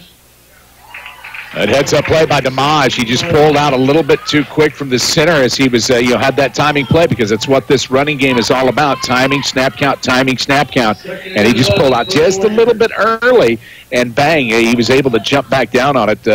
Central Cougars were smelling they caught a break with 5:18 to play here. Damage under center, 2nd and 11 on the loss of 1 with 5:10 to play in the football game. And a flag on this play. They go against Wesclin, I believe, on a procedure. I think we might get a procedure call on Wesclin and see how they're having the big confab since they blew it dead. Dead ball, false start on the Warriors. So now that'll help the Cougars' cause if you're a Cougar fan. Now it's 2nd and we'll call it 17 after they mark it off. So that's only the 3rd penalty for the Warriors now, 10.5 yards worth of penalties, but that is one that's what you call a momentum breaker right there. They were churning, and if you're Wesclin, all you have to do is burn a little bit more time off the clock.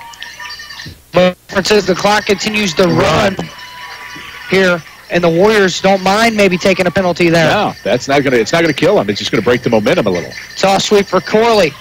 Cuts back across the grain. He's got a 1st down inside the 5, inside the 1, on a heck of a run. Is he in? No, he's going to be just short, a gain of 20. And with under 5 minutes to go, and the Warriors knocking on the doorstep right here and basically trying to kick their way through the door and trying to get to 8-0 with 4:39 to go, and figuring a 14-point lead if they score here is going to be enough.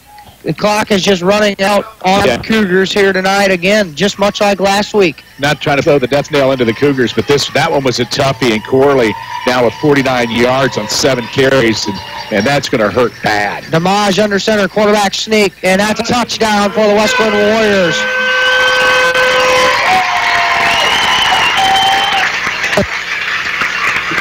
You look at the Wesclin Warriors rushing now. Damage on 8 carries, 68 yards. You've got Kattenbrecher with 8 carries, 72 yards. Corley, 7 carries, 49 yards. You've got 27 carries and 151 yards for Bilbrick.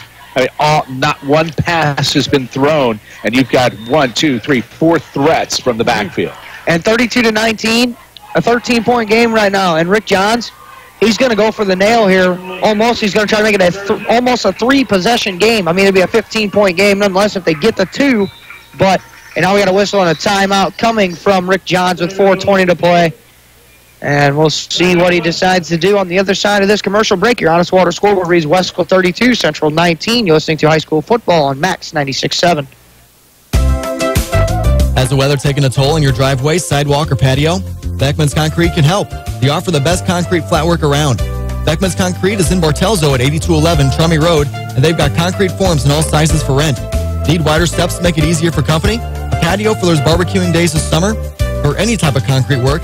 Call 765-2441 for Beckman's Concrete, 8211 Trummy Road in Bartelzo. Max 96.7. So Rick Johns, we'll see what they do. The Warriors have a meeting at the 20 with their head coach, and the offense is going to stay on the field, Bruce. I think what they saw was some film last week from Columbia where they were able to amass about 3 scores in a very short amount of time. I think this one, if Rick Johns is playing his cards the way I think he is, he says, you punch this in for 2, it's done. Yeah. And what Bruce means, talking about Central. What Wesclin has seen on the tape. Damage goes under center, and it's going to be a left-hand run by Bilbrick. Legs churned to the goal line. He's in for the 2 points. Will go for Bilbrick.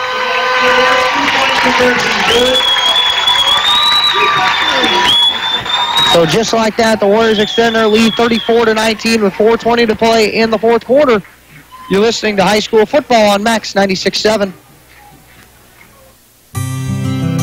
Buckman Milk Hauling is a family-run business that strives for a reputation of friendly attendance and outstanding service to Clinton County and the surrounding communities. Whether rain or shine, Buckman Milk Hauling is a dependable company with a large fleet of trucks and a team that guarantees delivery of your precious cargo. Buckman Milk Hauling has served local farmers for over 65 years and wants to thank you for your business. Buckman Milk Hauling, 95 North Germantown Road in Breeze. Call 526-7162. Max 96.7. Welcome back here to the Dairy King broadcast booth this evening. Dairy King locations in Breeze and Trenton, Illinois. Your Honest Water scoreboard reads Wesclin 34, Central 19. That XL bottling scoring drive, Bruce, 15 plays, 6 first downs that went 77 yards by Josh Damage, 1-yard touchdown run, and a 2-point conversion by Gavin Bilbrick. That is your XL bottling scoring drive, and what we didn't fail to mention, that drive, almost 13 minutes. Yes, that started in the third. It just really gobbled up time. Squib kick, Richter fields it, tosses back lob, going left. Big hole. That slid. I think he lost his footing. Oh, no, I think there may be something wrong the way he went down. Yeah, he went down hard. He's got an issue, maybe a pulled muscle. He's holding his thigh a little bit. Now he's getting up. He's going to have he's limping on his toe. He's being helped off, no problem. He's on his own power. But he's tiptoeing it off. When he planted, he went down. He is on the ground. That looks like they're attending to him on the far sideline. Not something you want to see if you're a Central fan, definitely. Lob one of your threats along with none in the backfield, something that you've been trying to do all night is establish that run game on a kickoff return. He goes down on an injury, and another injury for Central. On their own 40, they will start trailing by 2 scores. None, straight drop, surveys, middle, and that hit the grass first, incomplete, intended for Garcia on the backside of the formation, incomplete. And it has been a rough 4 weeks so far here if you're a Central Cougar fan. I can't find a break. Starting 4-0 and Now possibly here looking at their 4th straight loss in a row and basically having to beat Heron next week at home to get in. Nunn, low snap in the pistol, rolls out to the left. He looks, pumps, goes, throws a deep ball left side, and into a double coverage, incomplete, intended for Alex Garcia, and one of the Central head coach or one of the Central assistant coaches giving it to the officials on the far side. It could have gone either way. I mean, I know what he was wanting. He was wanting interference, but they were both holding jerseys. One was holding jersey, one was pushing the other way. I mean, they were both doing battle. It'd be offsetting penalties, I think. And they continue to give it to him on the sideline. On the far side does the back judge.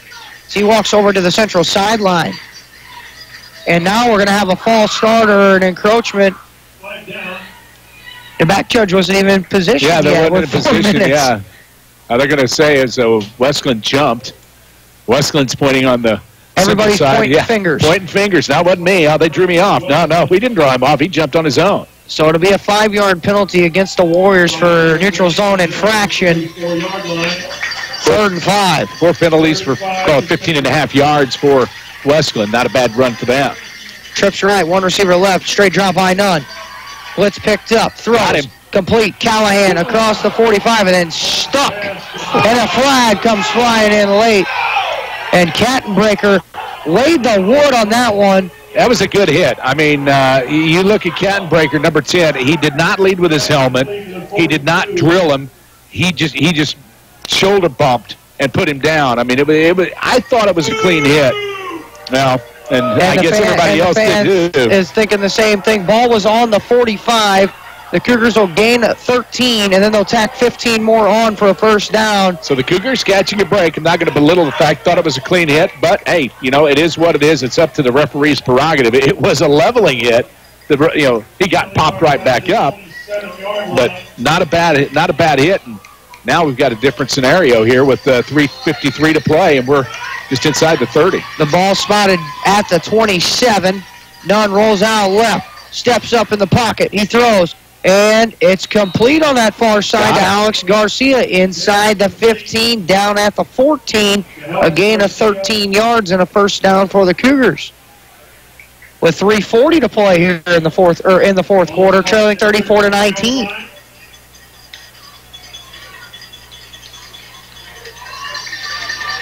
So right now that hit looming large here. Trips right, one receiver left, another low snap. Nunn corrals it, looks, throws, back shoulder throw left, and through the hands of Garcia, incomplete coverage on the far side. Trying to pick up a number, I think 24, Ryan Alvis.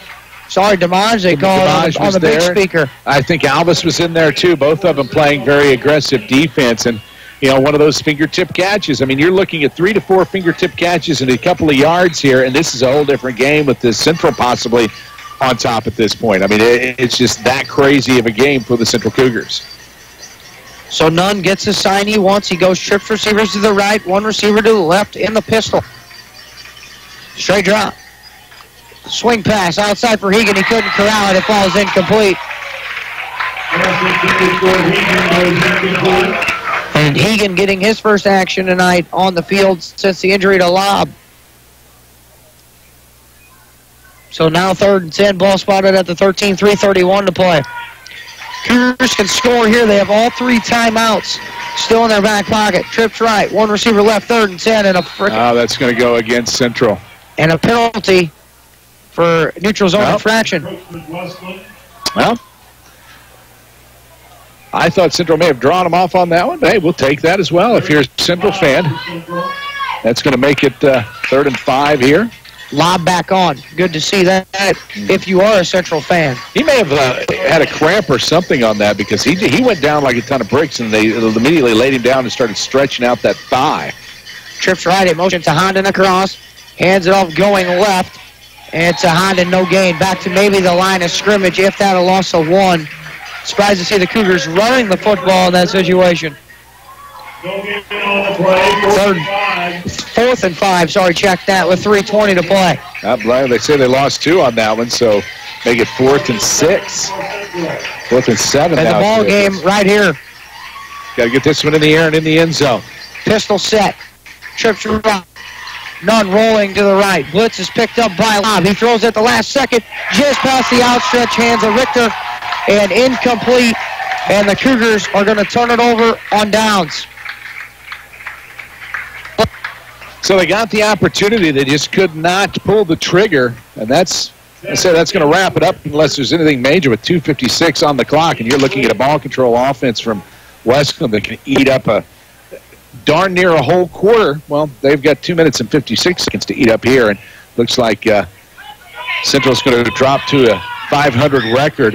And we're going to move Wesclin and continue that perfect season. Warriors looking, as we mentioned, to stay perfect. 8-0 is what they're going for here, with Robinson waiting on the road next week, I do believe. Or the Warriors. No, actually, Robinson will come to Wesclin. Under center goes Damage.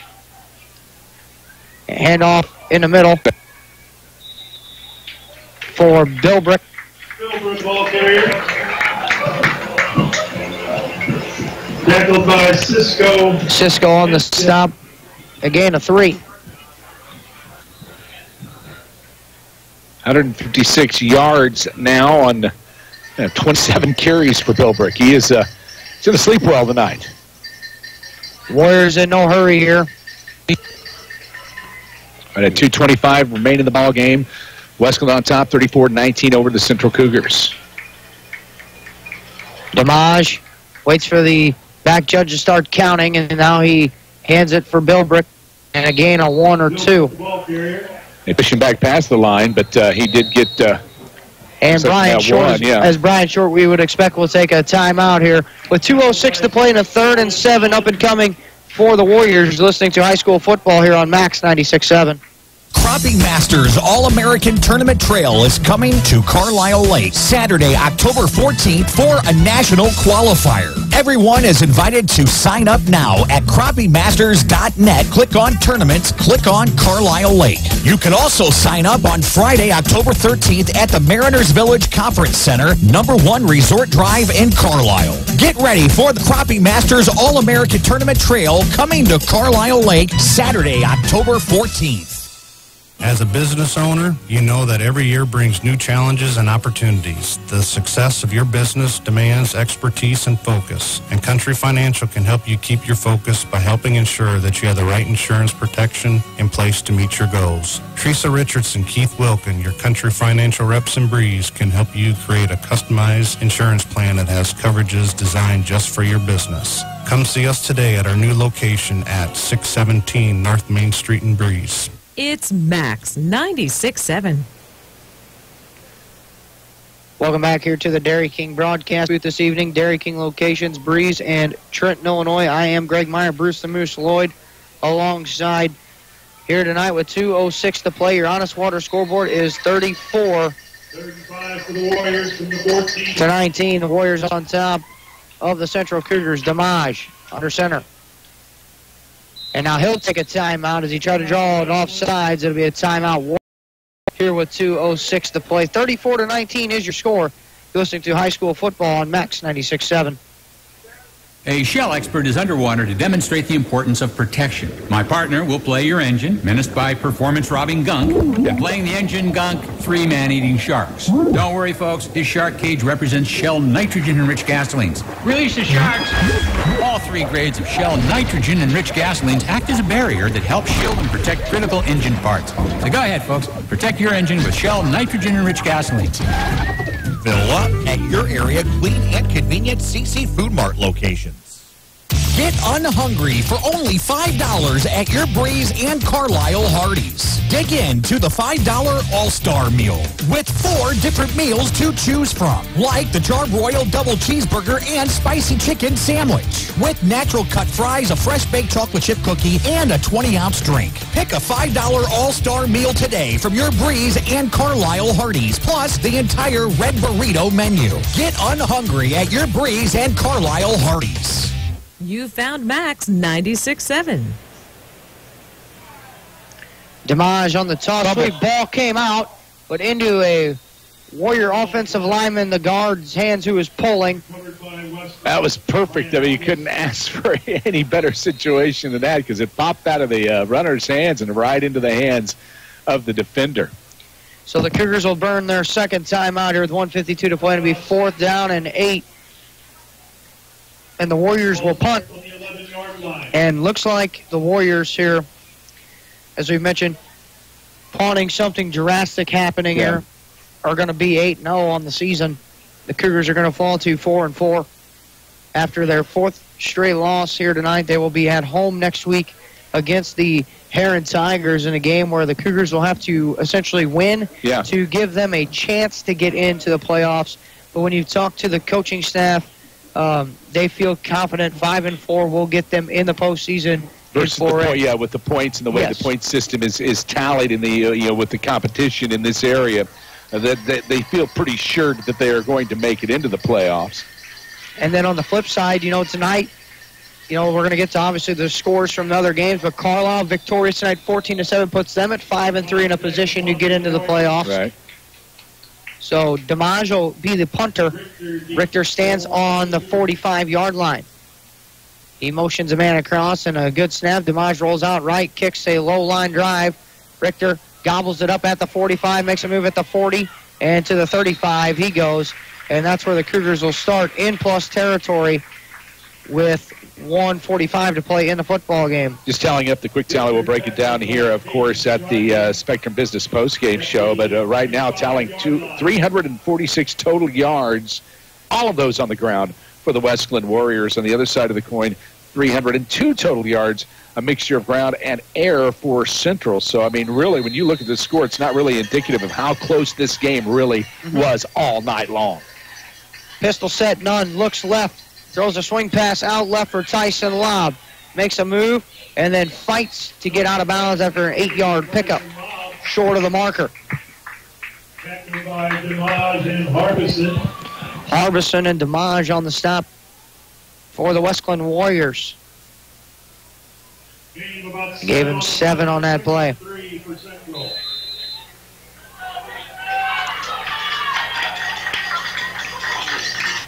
Nunn's got trips right, one receiver to the left in the pistol set. Good snap, fakes the handoff, looks, throws, middle, incomplete. And that one intended for Camden Wimpy.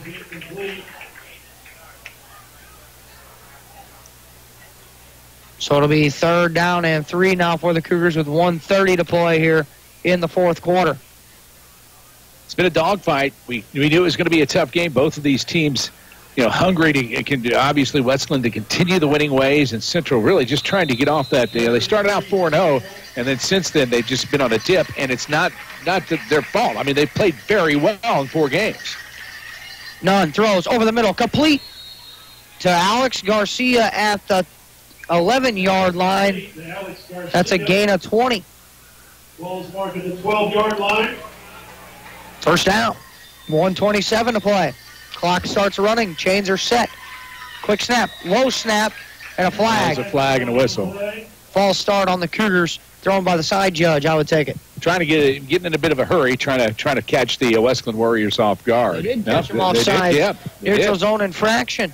So far, my flag game has not been on point tonight. I've missed a couple. You and I both. We are not spotting those infractions like we normally do. So we're going to have to work on that. We're going to review some game tape over the week and then bring it back next Friday. Clock will run. So they got to hurry up and get the play in and called. They finally do. After about 10 seconds, ran off. Nunn, swing pass, lob, makes a move in space. He's going to get into the end zone for a Central touchdown, so it gives the Cougars an opportunity for an onside kick with 1:09 to go. That's a 7-yard touchdown catch by Tyson Lobb. So Lobb now with 29 yards. I know that's odd. He's only had 12 carries. They've been doing a lot for the passing game, and the passing game is getting close to that 300-yard mark. So still probably in the mid-twos, if you will, the 250, 260 yards. I'll get them all tallied up here in a bit. So they have amassed the yards. They just don't have the score to show. Trips right, one receiver left, The Cougars got to go for 2. They throw, and that one through the hands, incomplete. And Garcia through the hands. And they got a flag against the Cougars. It'll be a hold on the Cougars, and the penalty will be declined, so the 2-point conversion will fail.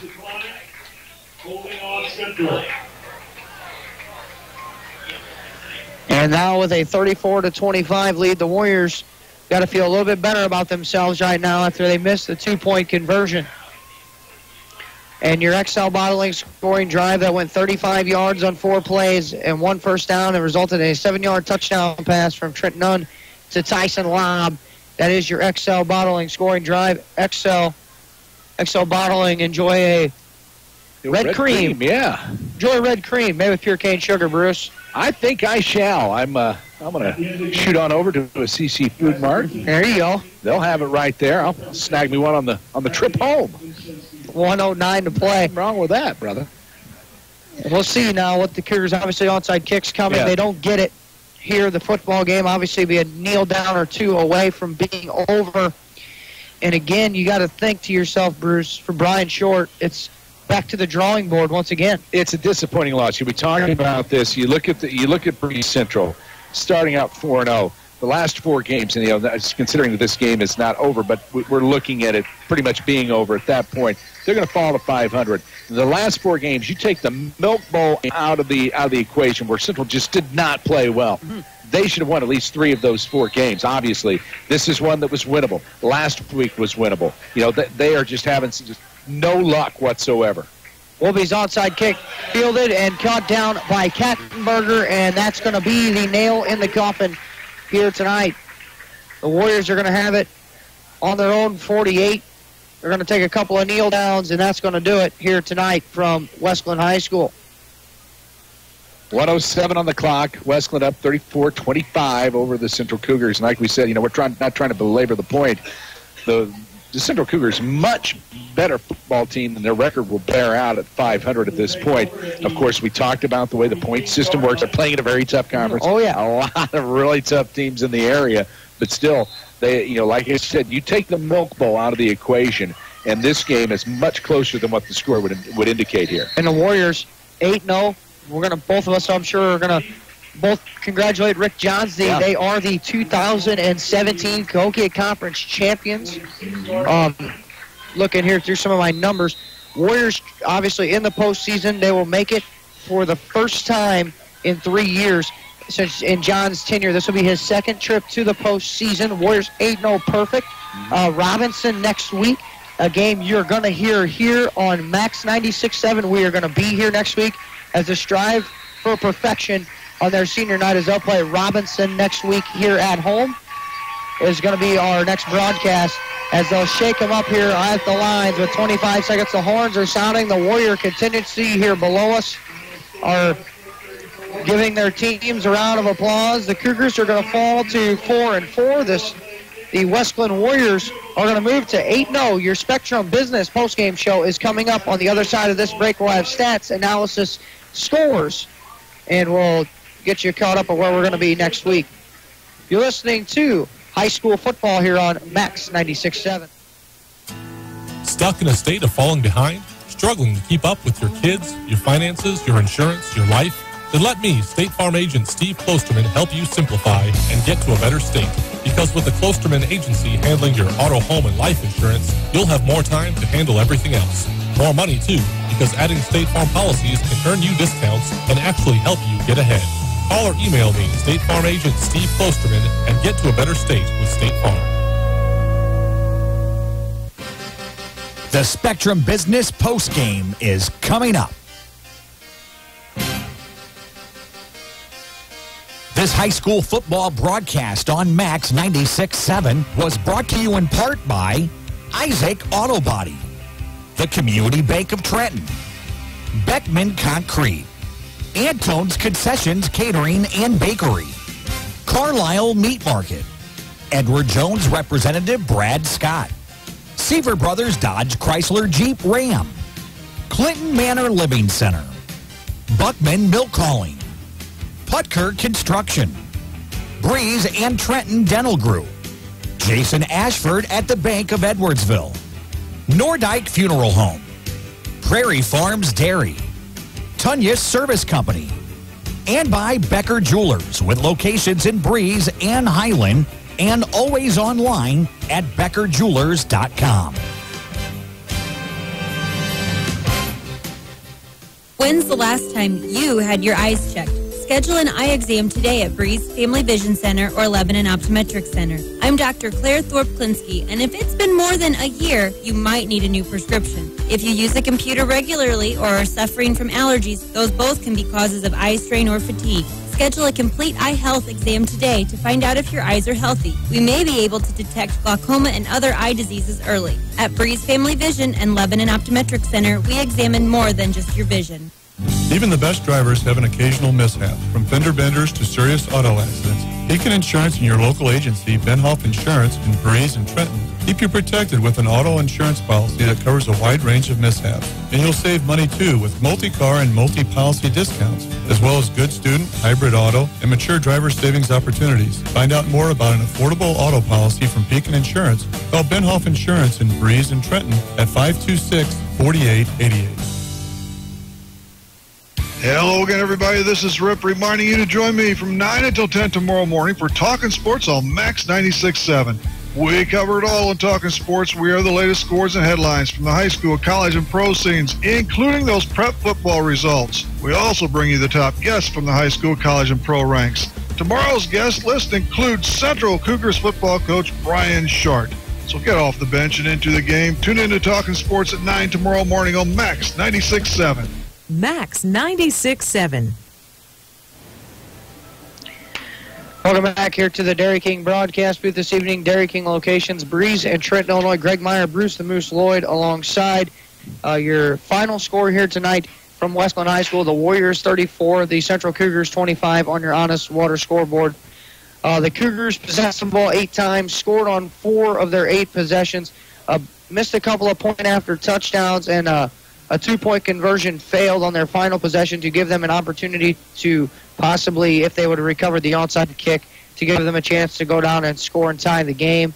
On the flip side, the Warriors, 9 possessions tonight, scored 5 touchdowns on their 9 possessions tonight. Bruce, honestly with you, Wesclin, very good football team. Very good football team. And, I mean, again, when we talked about 346 total yards there at that one point, looking at 157 yards rushing for Bellbrick, 49 yards rushing for Corley, 72 for Kattenbreck, and 68 for Dimash. No passing whatsoever. And the one thing, you look at that and you look at the total numbers with 346 for Wesclin, 322 for Central. I mean, really, very even yardage. I mean, but you look at the time of possession. I mean, Wesclin had the ball for right at about a quarter's length there in the second half. And that was the backbreaker for Central. I mean, they just gobbled so much time off the clock, and just certain little things not falling where they should just really hampered the Central Cougars. Wesclin Warriors are 2017 and first-time ever Cokeay Conference outright champions in high school football here tonight. And the party definitely on here tonight at Wesclin High School. They're taking pictures. The horns were blowing. Yep. People on the field, and a big win tonight for the Warriors, who will have a chance to be perfect for the first time in school history. They'll be at home next week against Robinson, a game you will hear here on Max. Be brought to you by our next broadcast, brought to you by Tin Pin Antique Mall. On the flip side, now the Cougars scenario, you got to win to get in.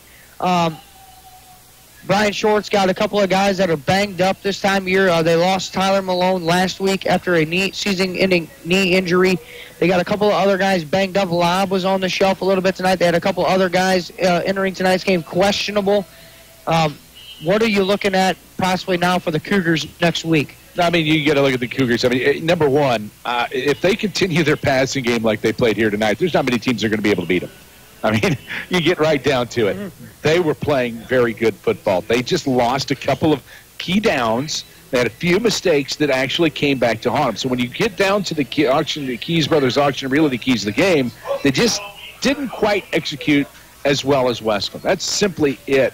And you want to throw some props to Wesclin. I want to say, hey, to their interior line and their offensive line. Their center, Ethan Alvis, Jacob Brown, Colin Ripper, as well as Christian Bear and Grant Hare. I mean, those guys controlled the defensive line. So you got to throw some shots to them. But if you're looking at Central next week against Robinson. No, they play Heron next week. Sorry, Heron. Yes. Heron. We're with Robinson next week with Wesclin. Heron, very good football team coming out of that, used to be what was the South 7.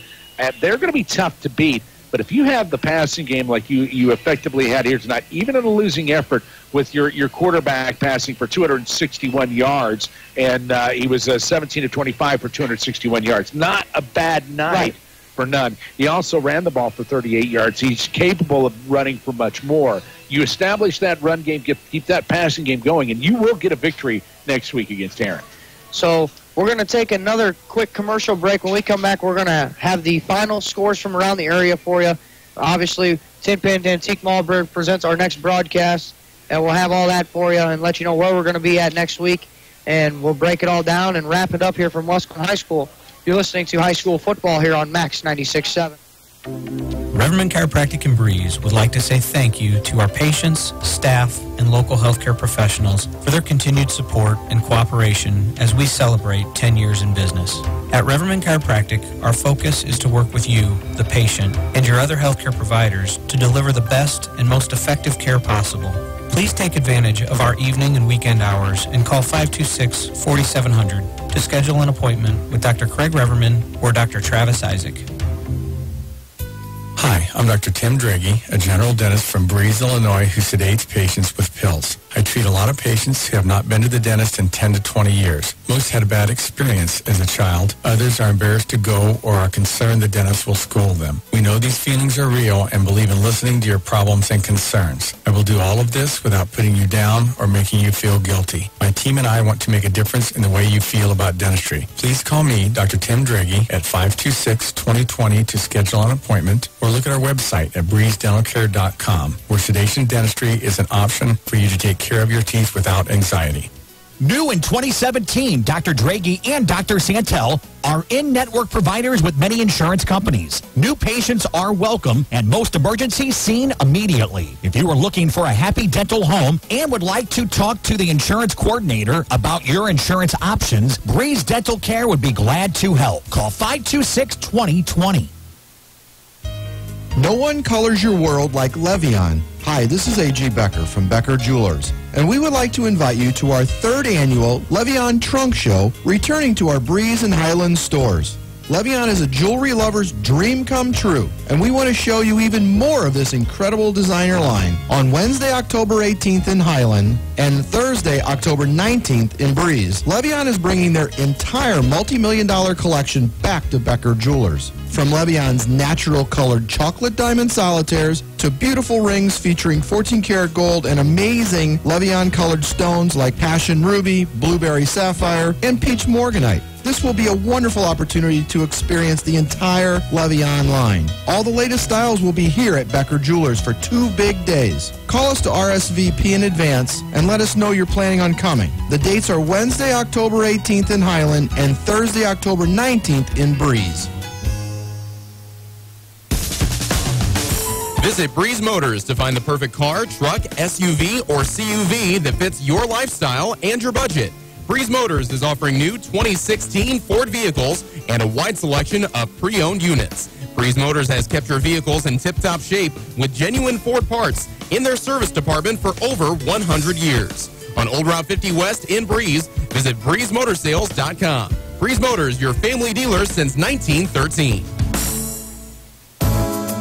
If you have joint or muscle pain, there is a solution. Let Dr. Schatz and the team of doctors at MedPlus alleviate your pain with safe, effective treatment. Their staff consists of a multi-specialty group of physicians, all working together to help you achieve lasting relief. Find out how natural medicines like Seraphin and Halogen make pain go away and keep it away. That's MedPlus in Carlisle's Northtown Plaza. Call today for a free consultation. 594-3671. Good times are waiting at Brett's Wildlife Lodge and Winery, just north of Carlisle on Route 127. There's no better place to see live music than the Brett's Outdoor Stage, hosting bands every weekend. The kitchen at Brett's opens at 3 on Monday and Tuesday. They open for lunch at 11 Wednesday through Friday, and they have breakfast Saturday and Sunday starting at 8, with dinner available daily. Brett's Wildlife Lodge and Winery is a great spot for a meeting, a party, a get-together, or just to grab a bite to eat. Call 594-8830 or go to wildlifelodgeandwinery.com. This is Max 96.7. Welcome back into the Spectrum Business Postgame Show. Greg Meyer here, Bruce the Moose Lloyd alongside here. Your final here tonight, Wesclin 34, Central 25. The Warriors are 2017 Cahokia Conference champions outright for the first time in school history. Don't forget to join Rip Meyer tomorrow morning at 9 o'clock for Talking Sports. Rip will open up the show with scores and stuff, and we'll recap the action from tonight's games from around the area. That's Talking Sports with Rip tomorrow morning right here on Max at 9 o'clock in 9 o'clock tomorrow morning. Some scores for you from outside of, or for other scores from around the area here tonight. Carlisle gets to 5-3 with a 14-7 victory over Flora. St. Charles West barely skates by Mater Dei tonight, 20-8. Highland rolling Muscuda 55-16. Triad was up late, 23-14 on Waterloo tonight. Columbia falls to Redbud, 41-14 tonight.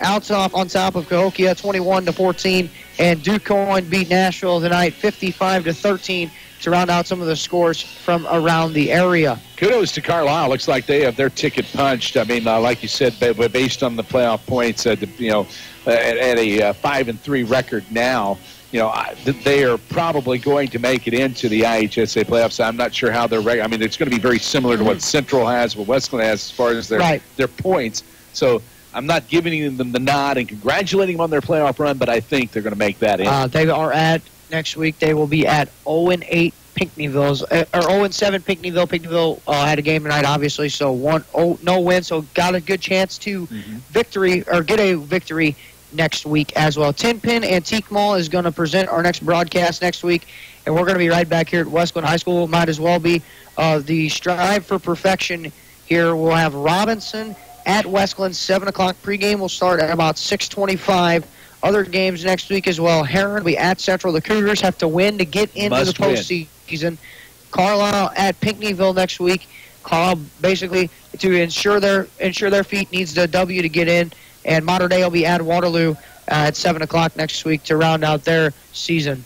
Indeed, and no playoff implications. Of course, we talked to Coach Stiebel. I mean, they're really down with a lot of underclassmen, but the Mater Dei Knights are going to be tough in the next couple of years. So that's going to do things here for us tonight from Wesclin High School.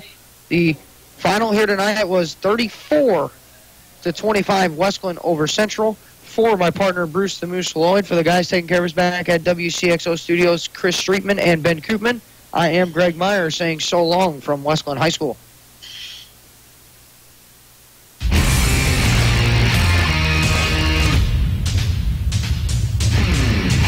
This broadcast of high school football on Max 96.7 was a presentation of WCXO Sports.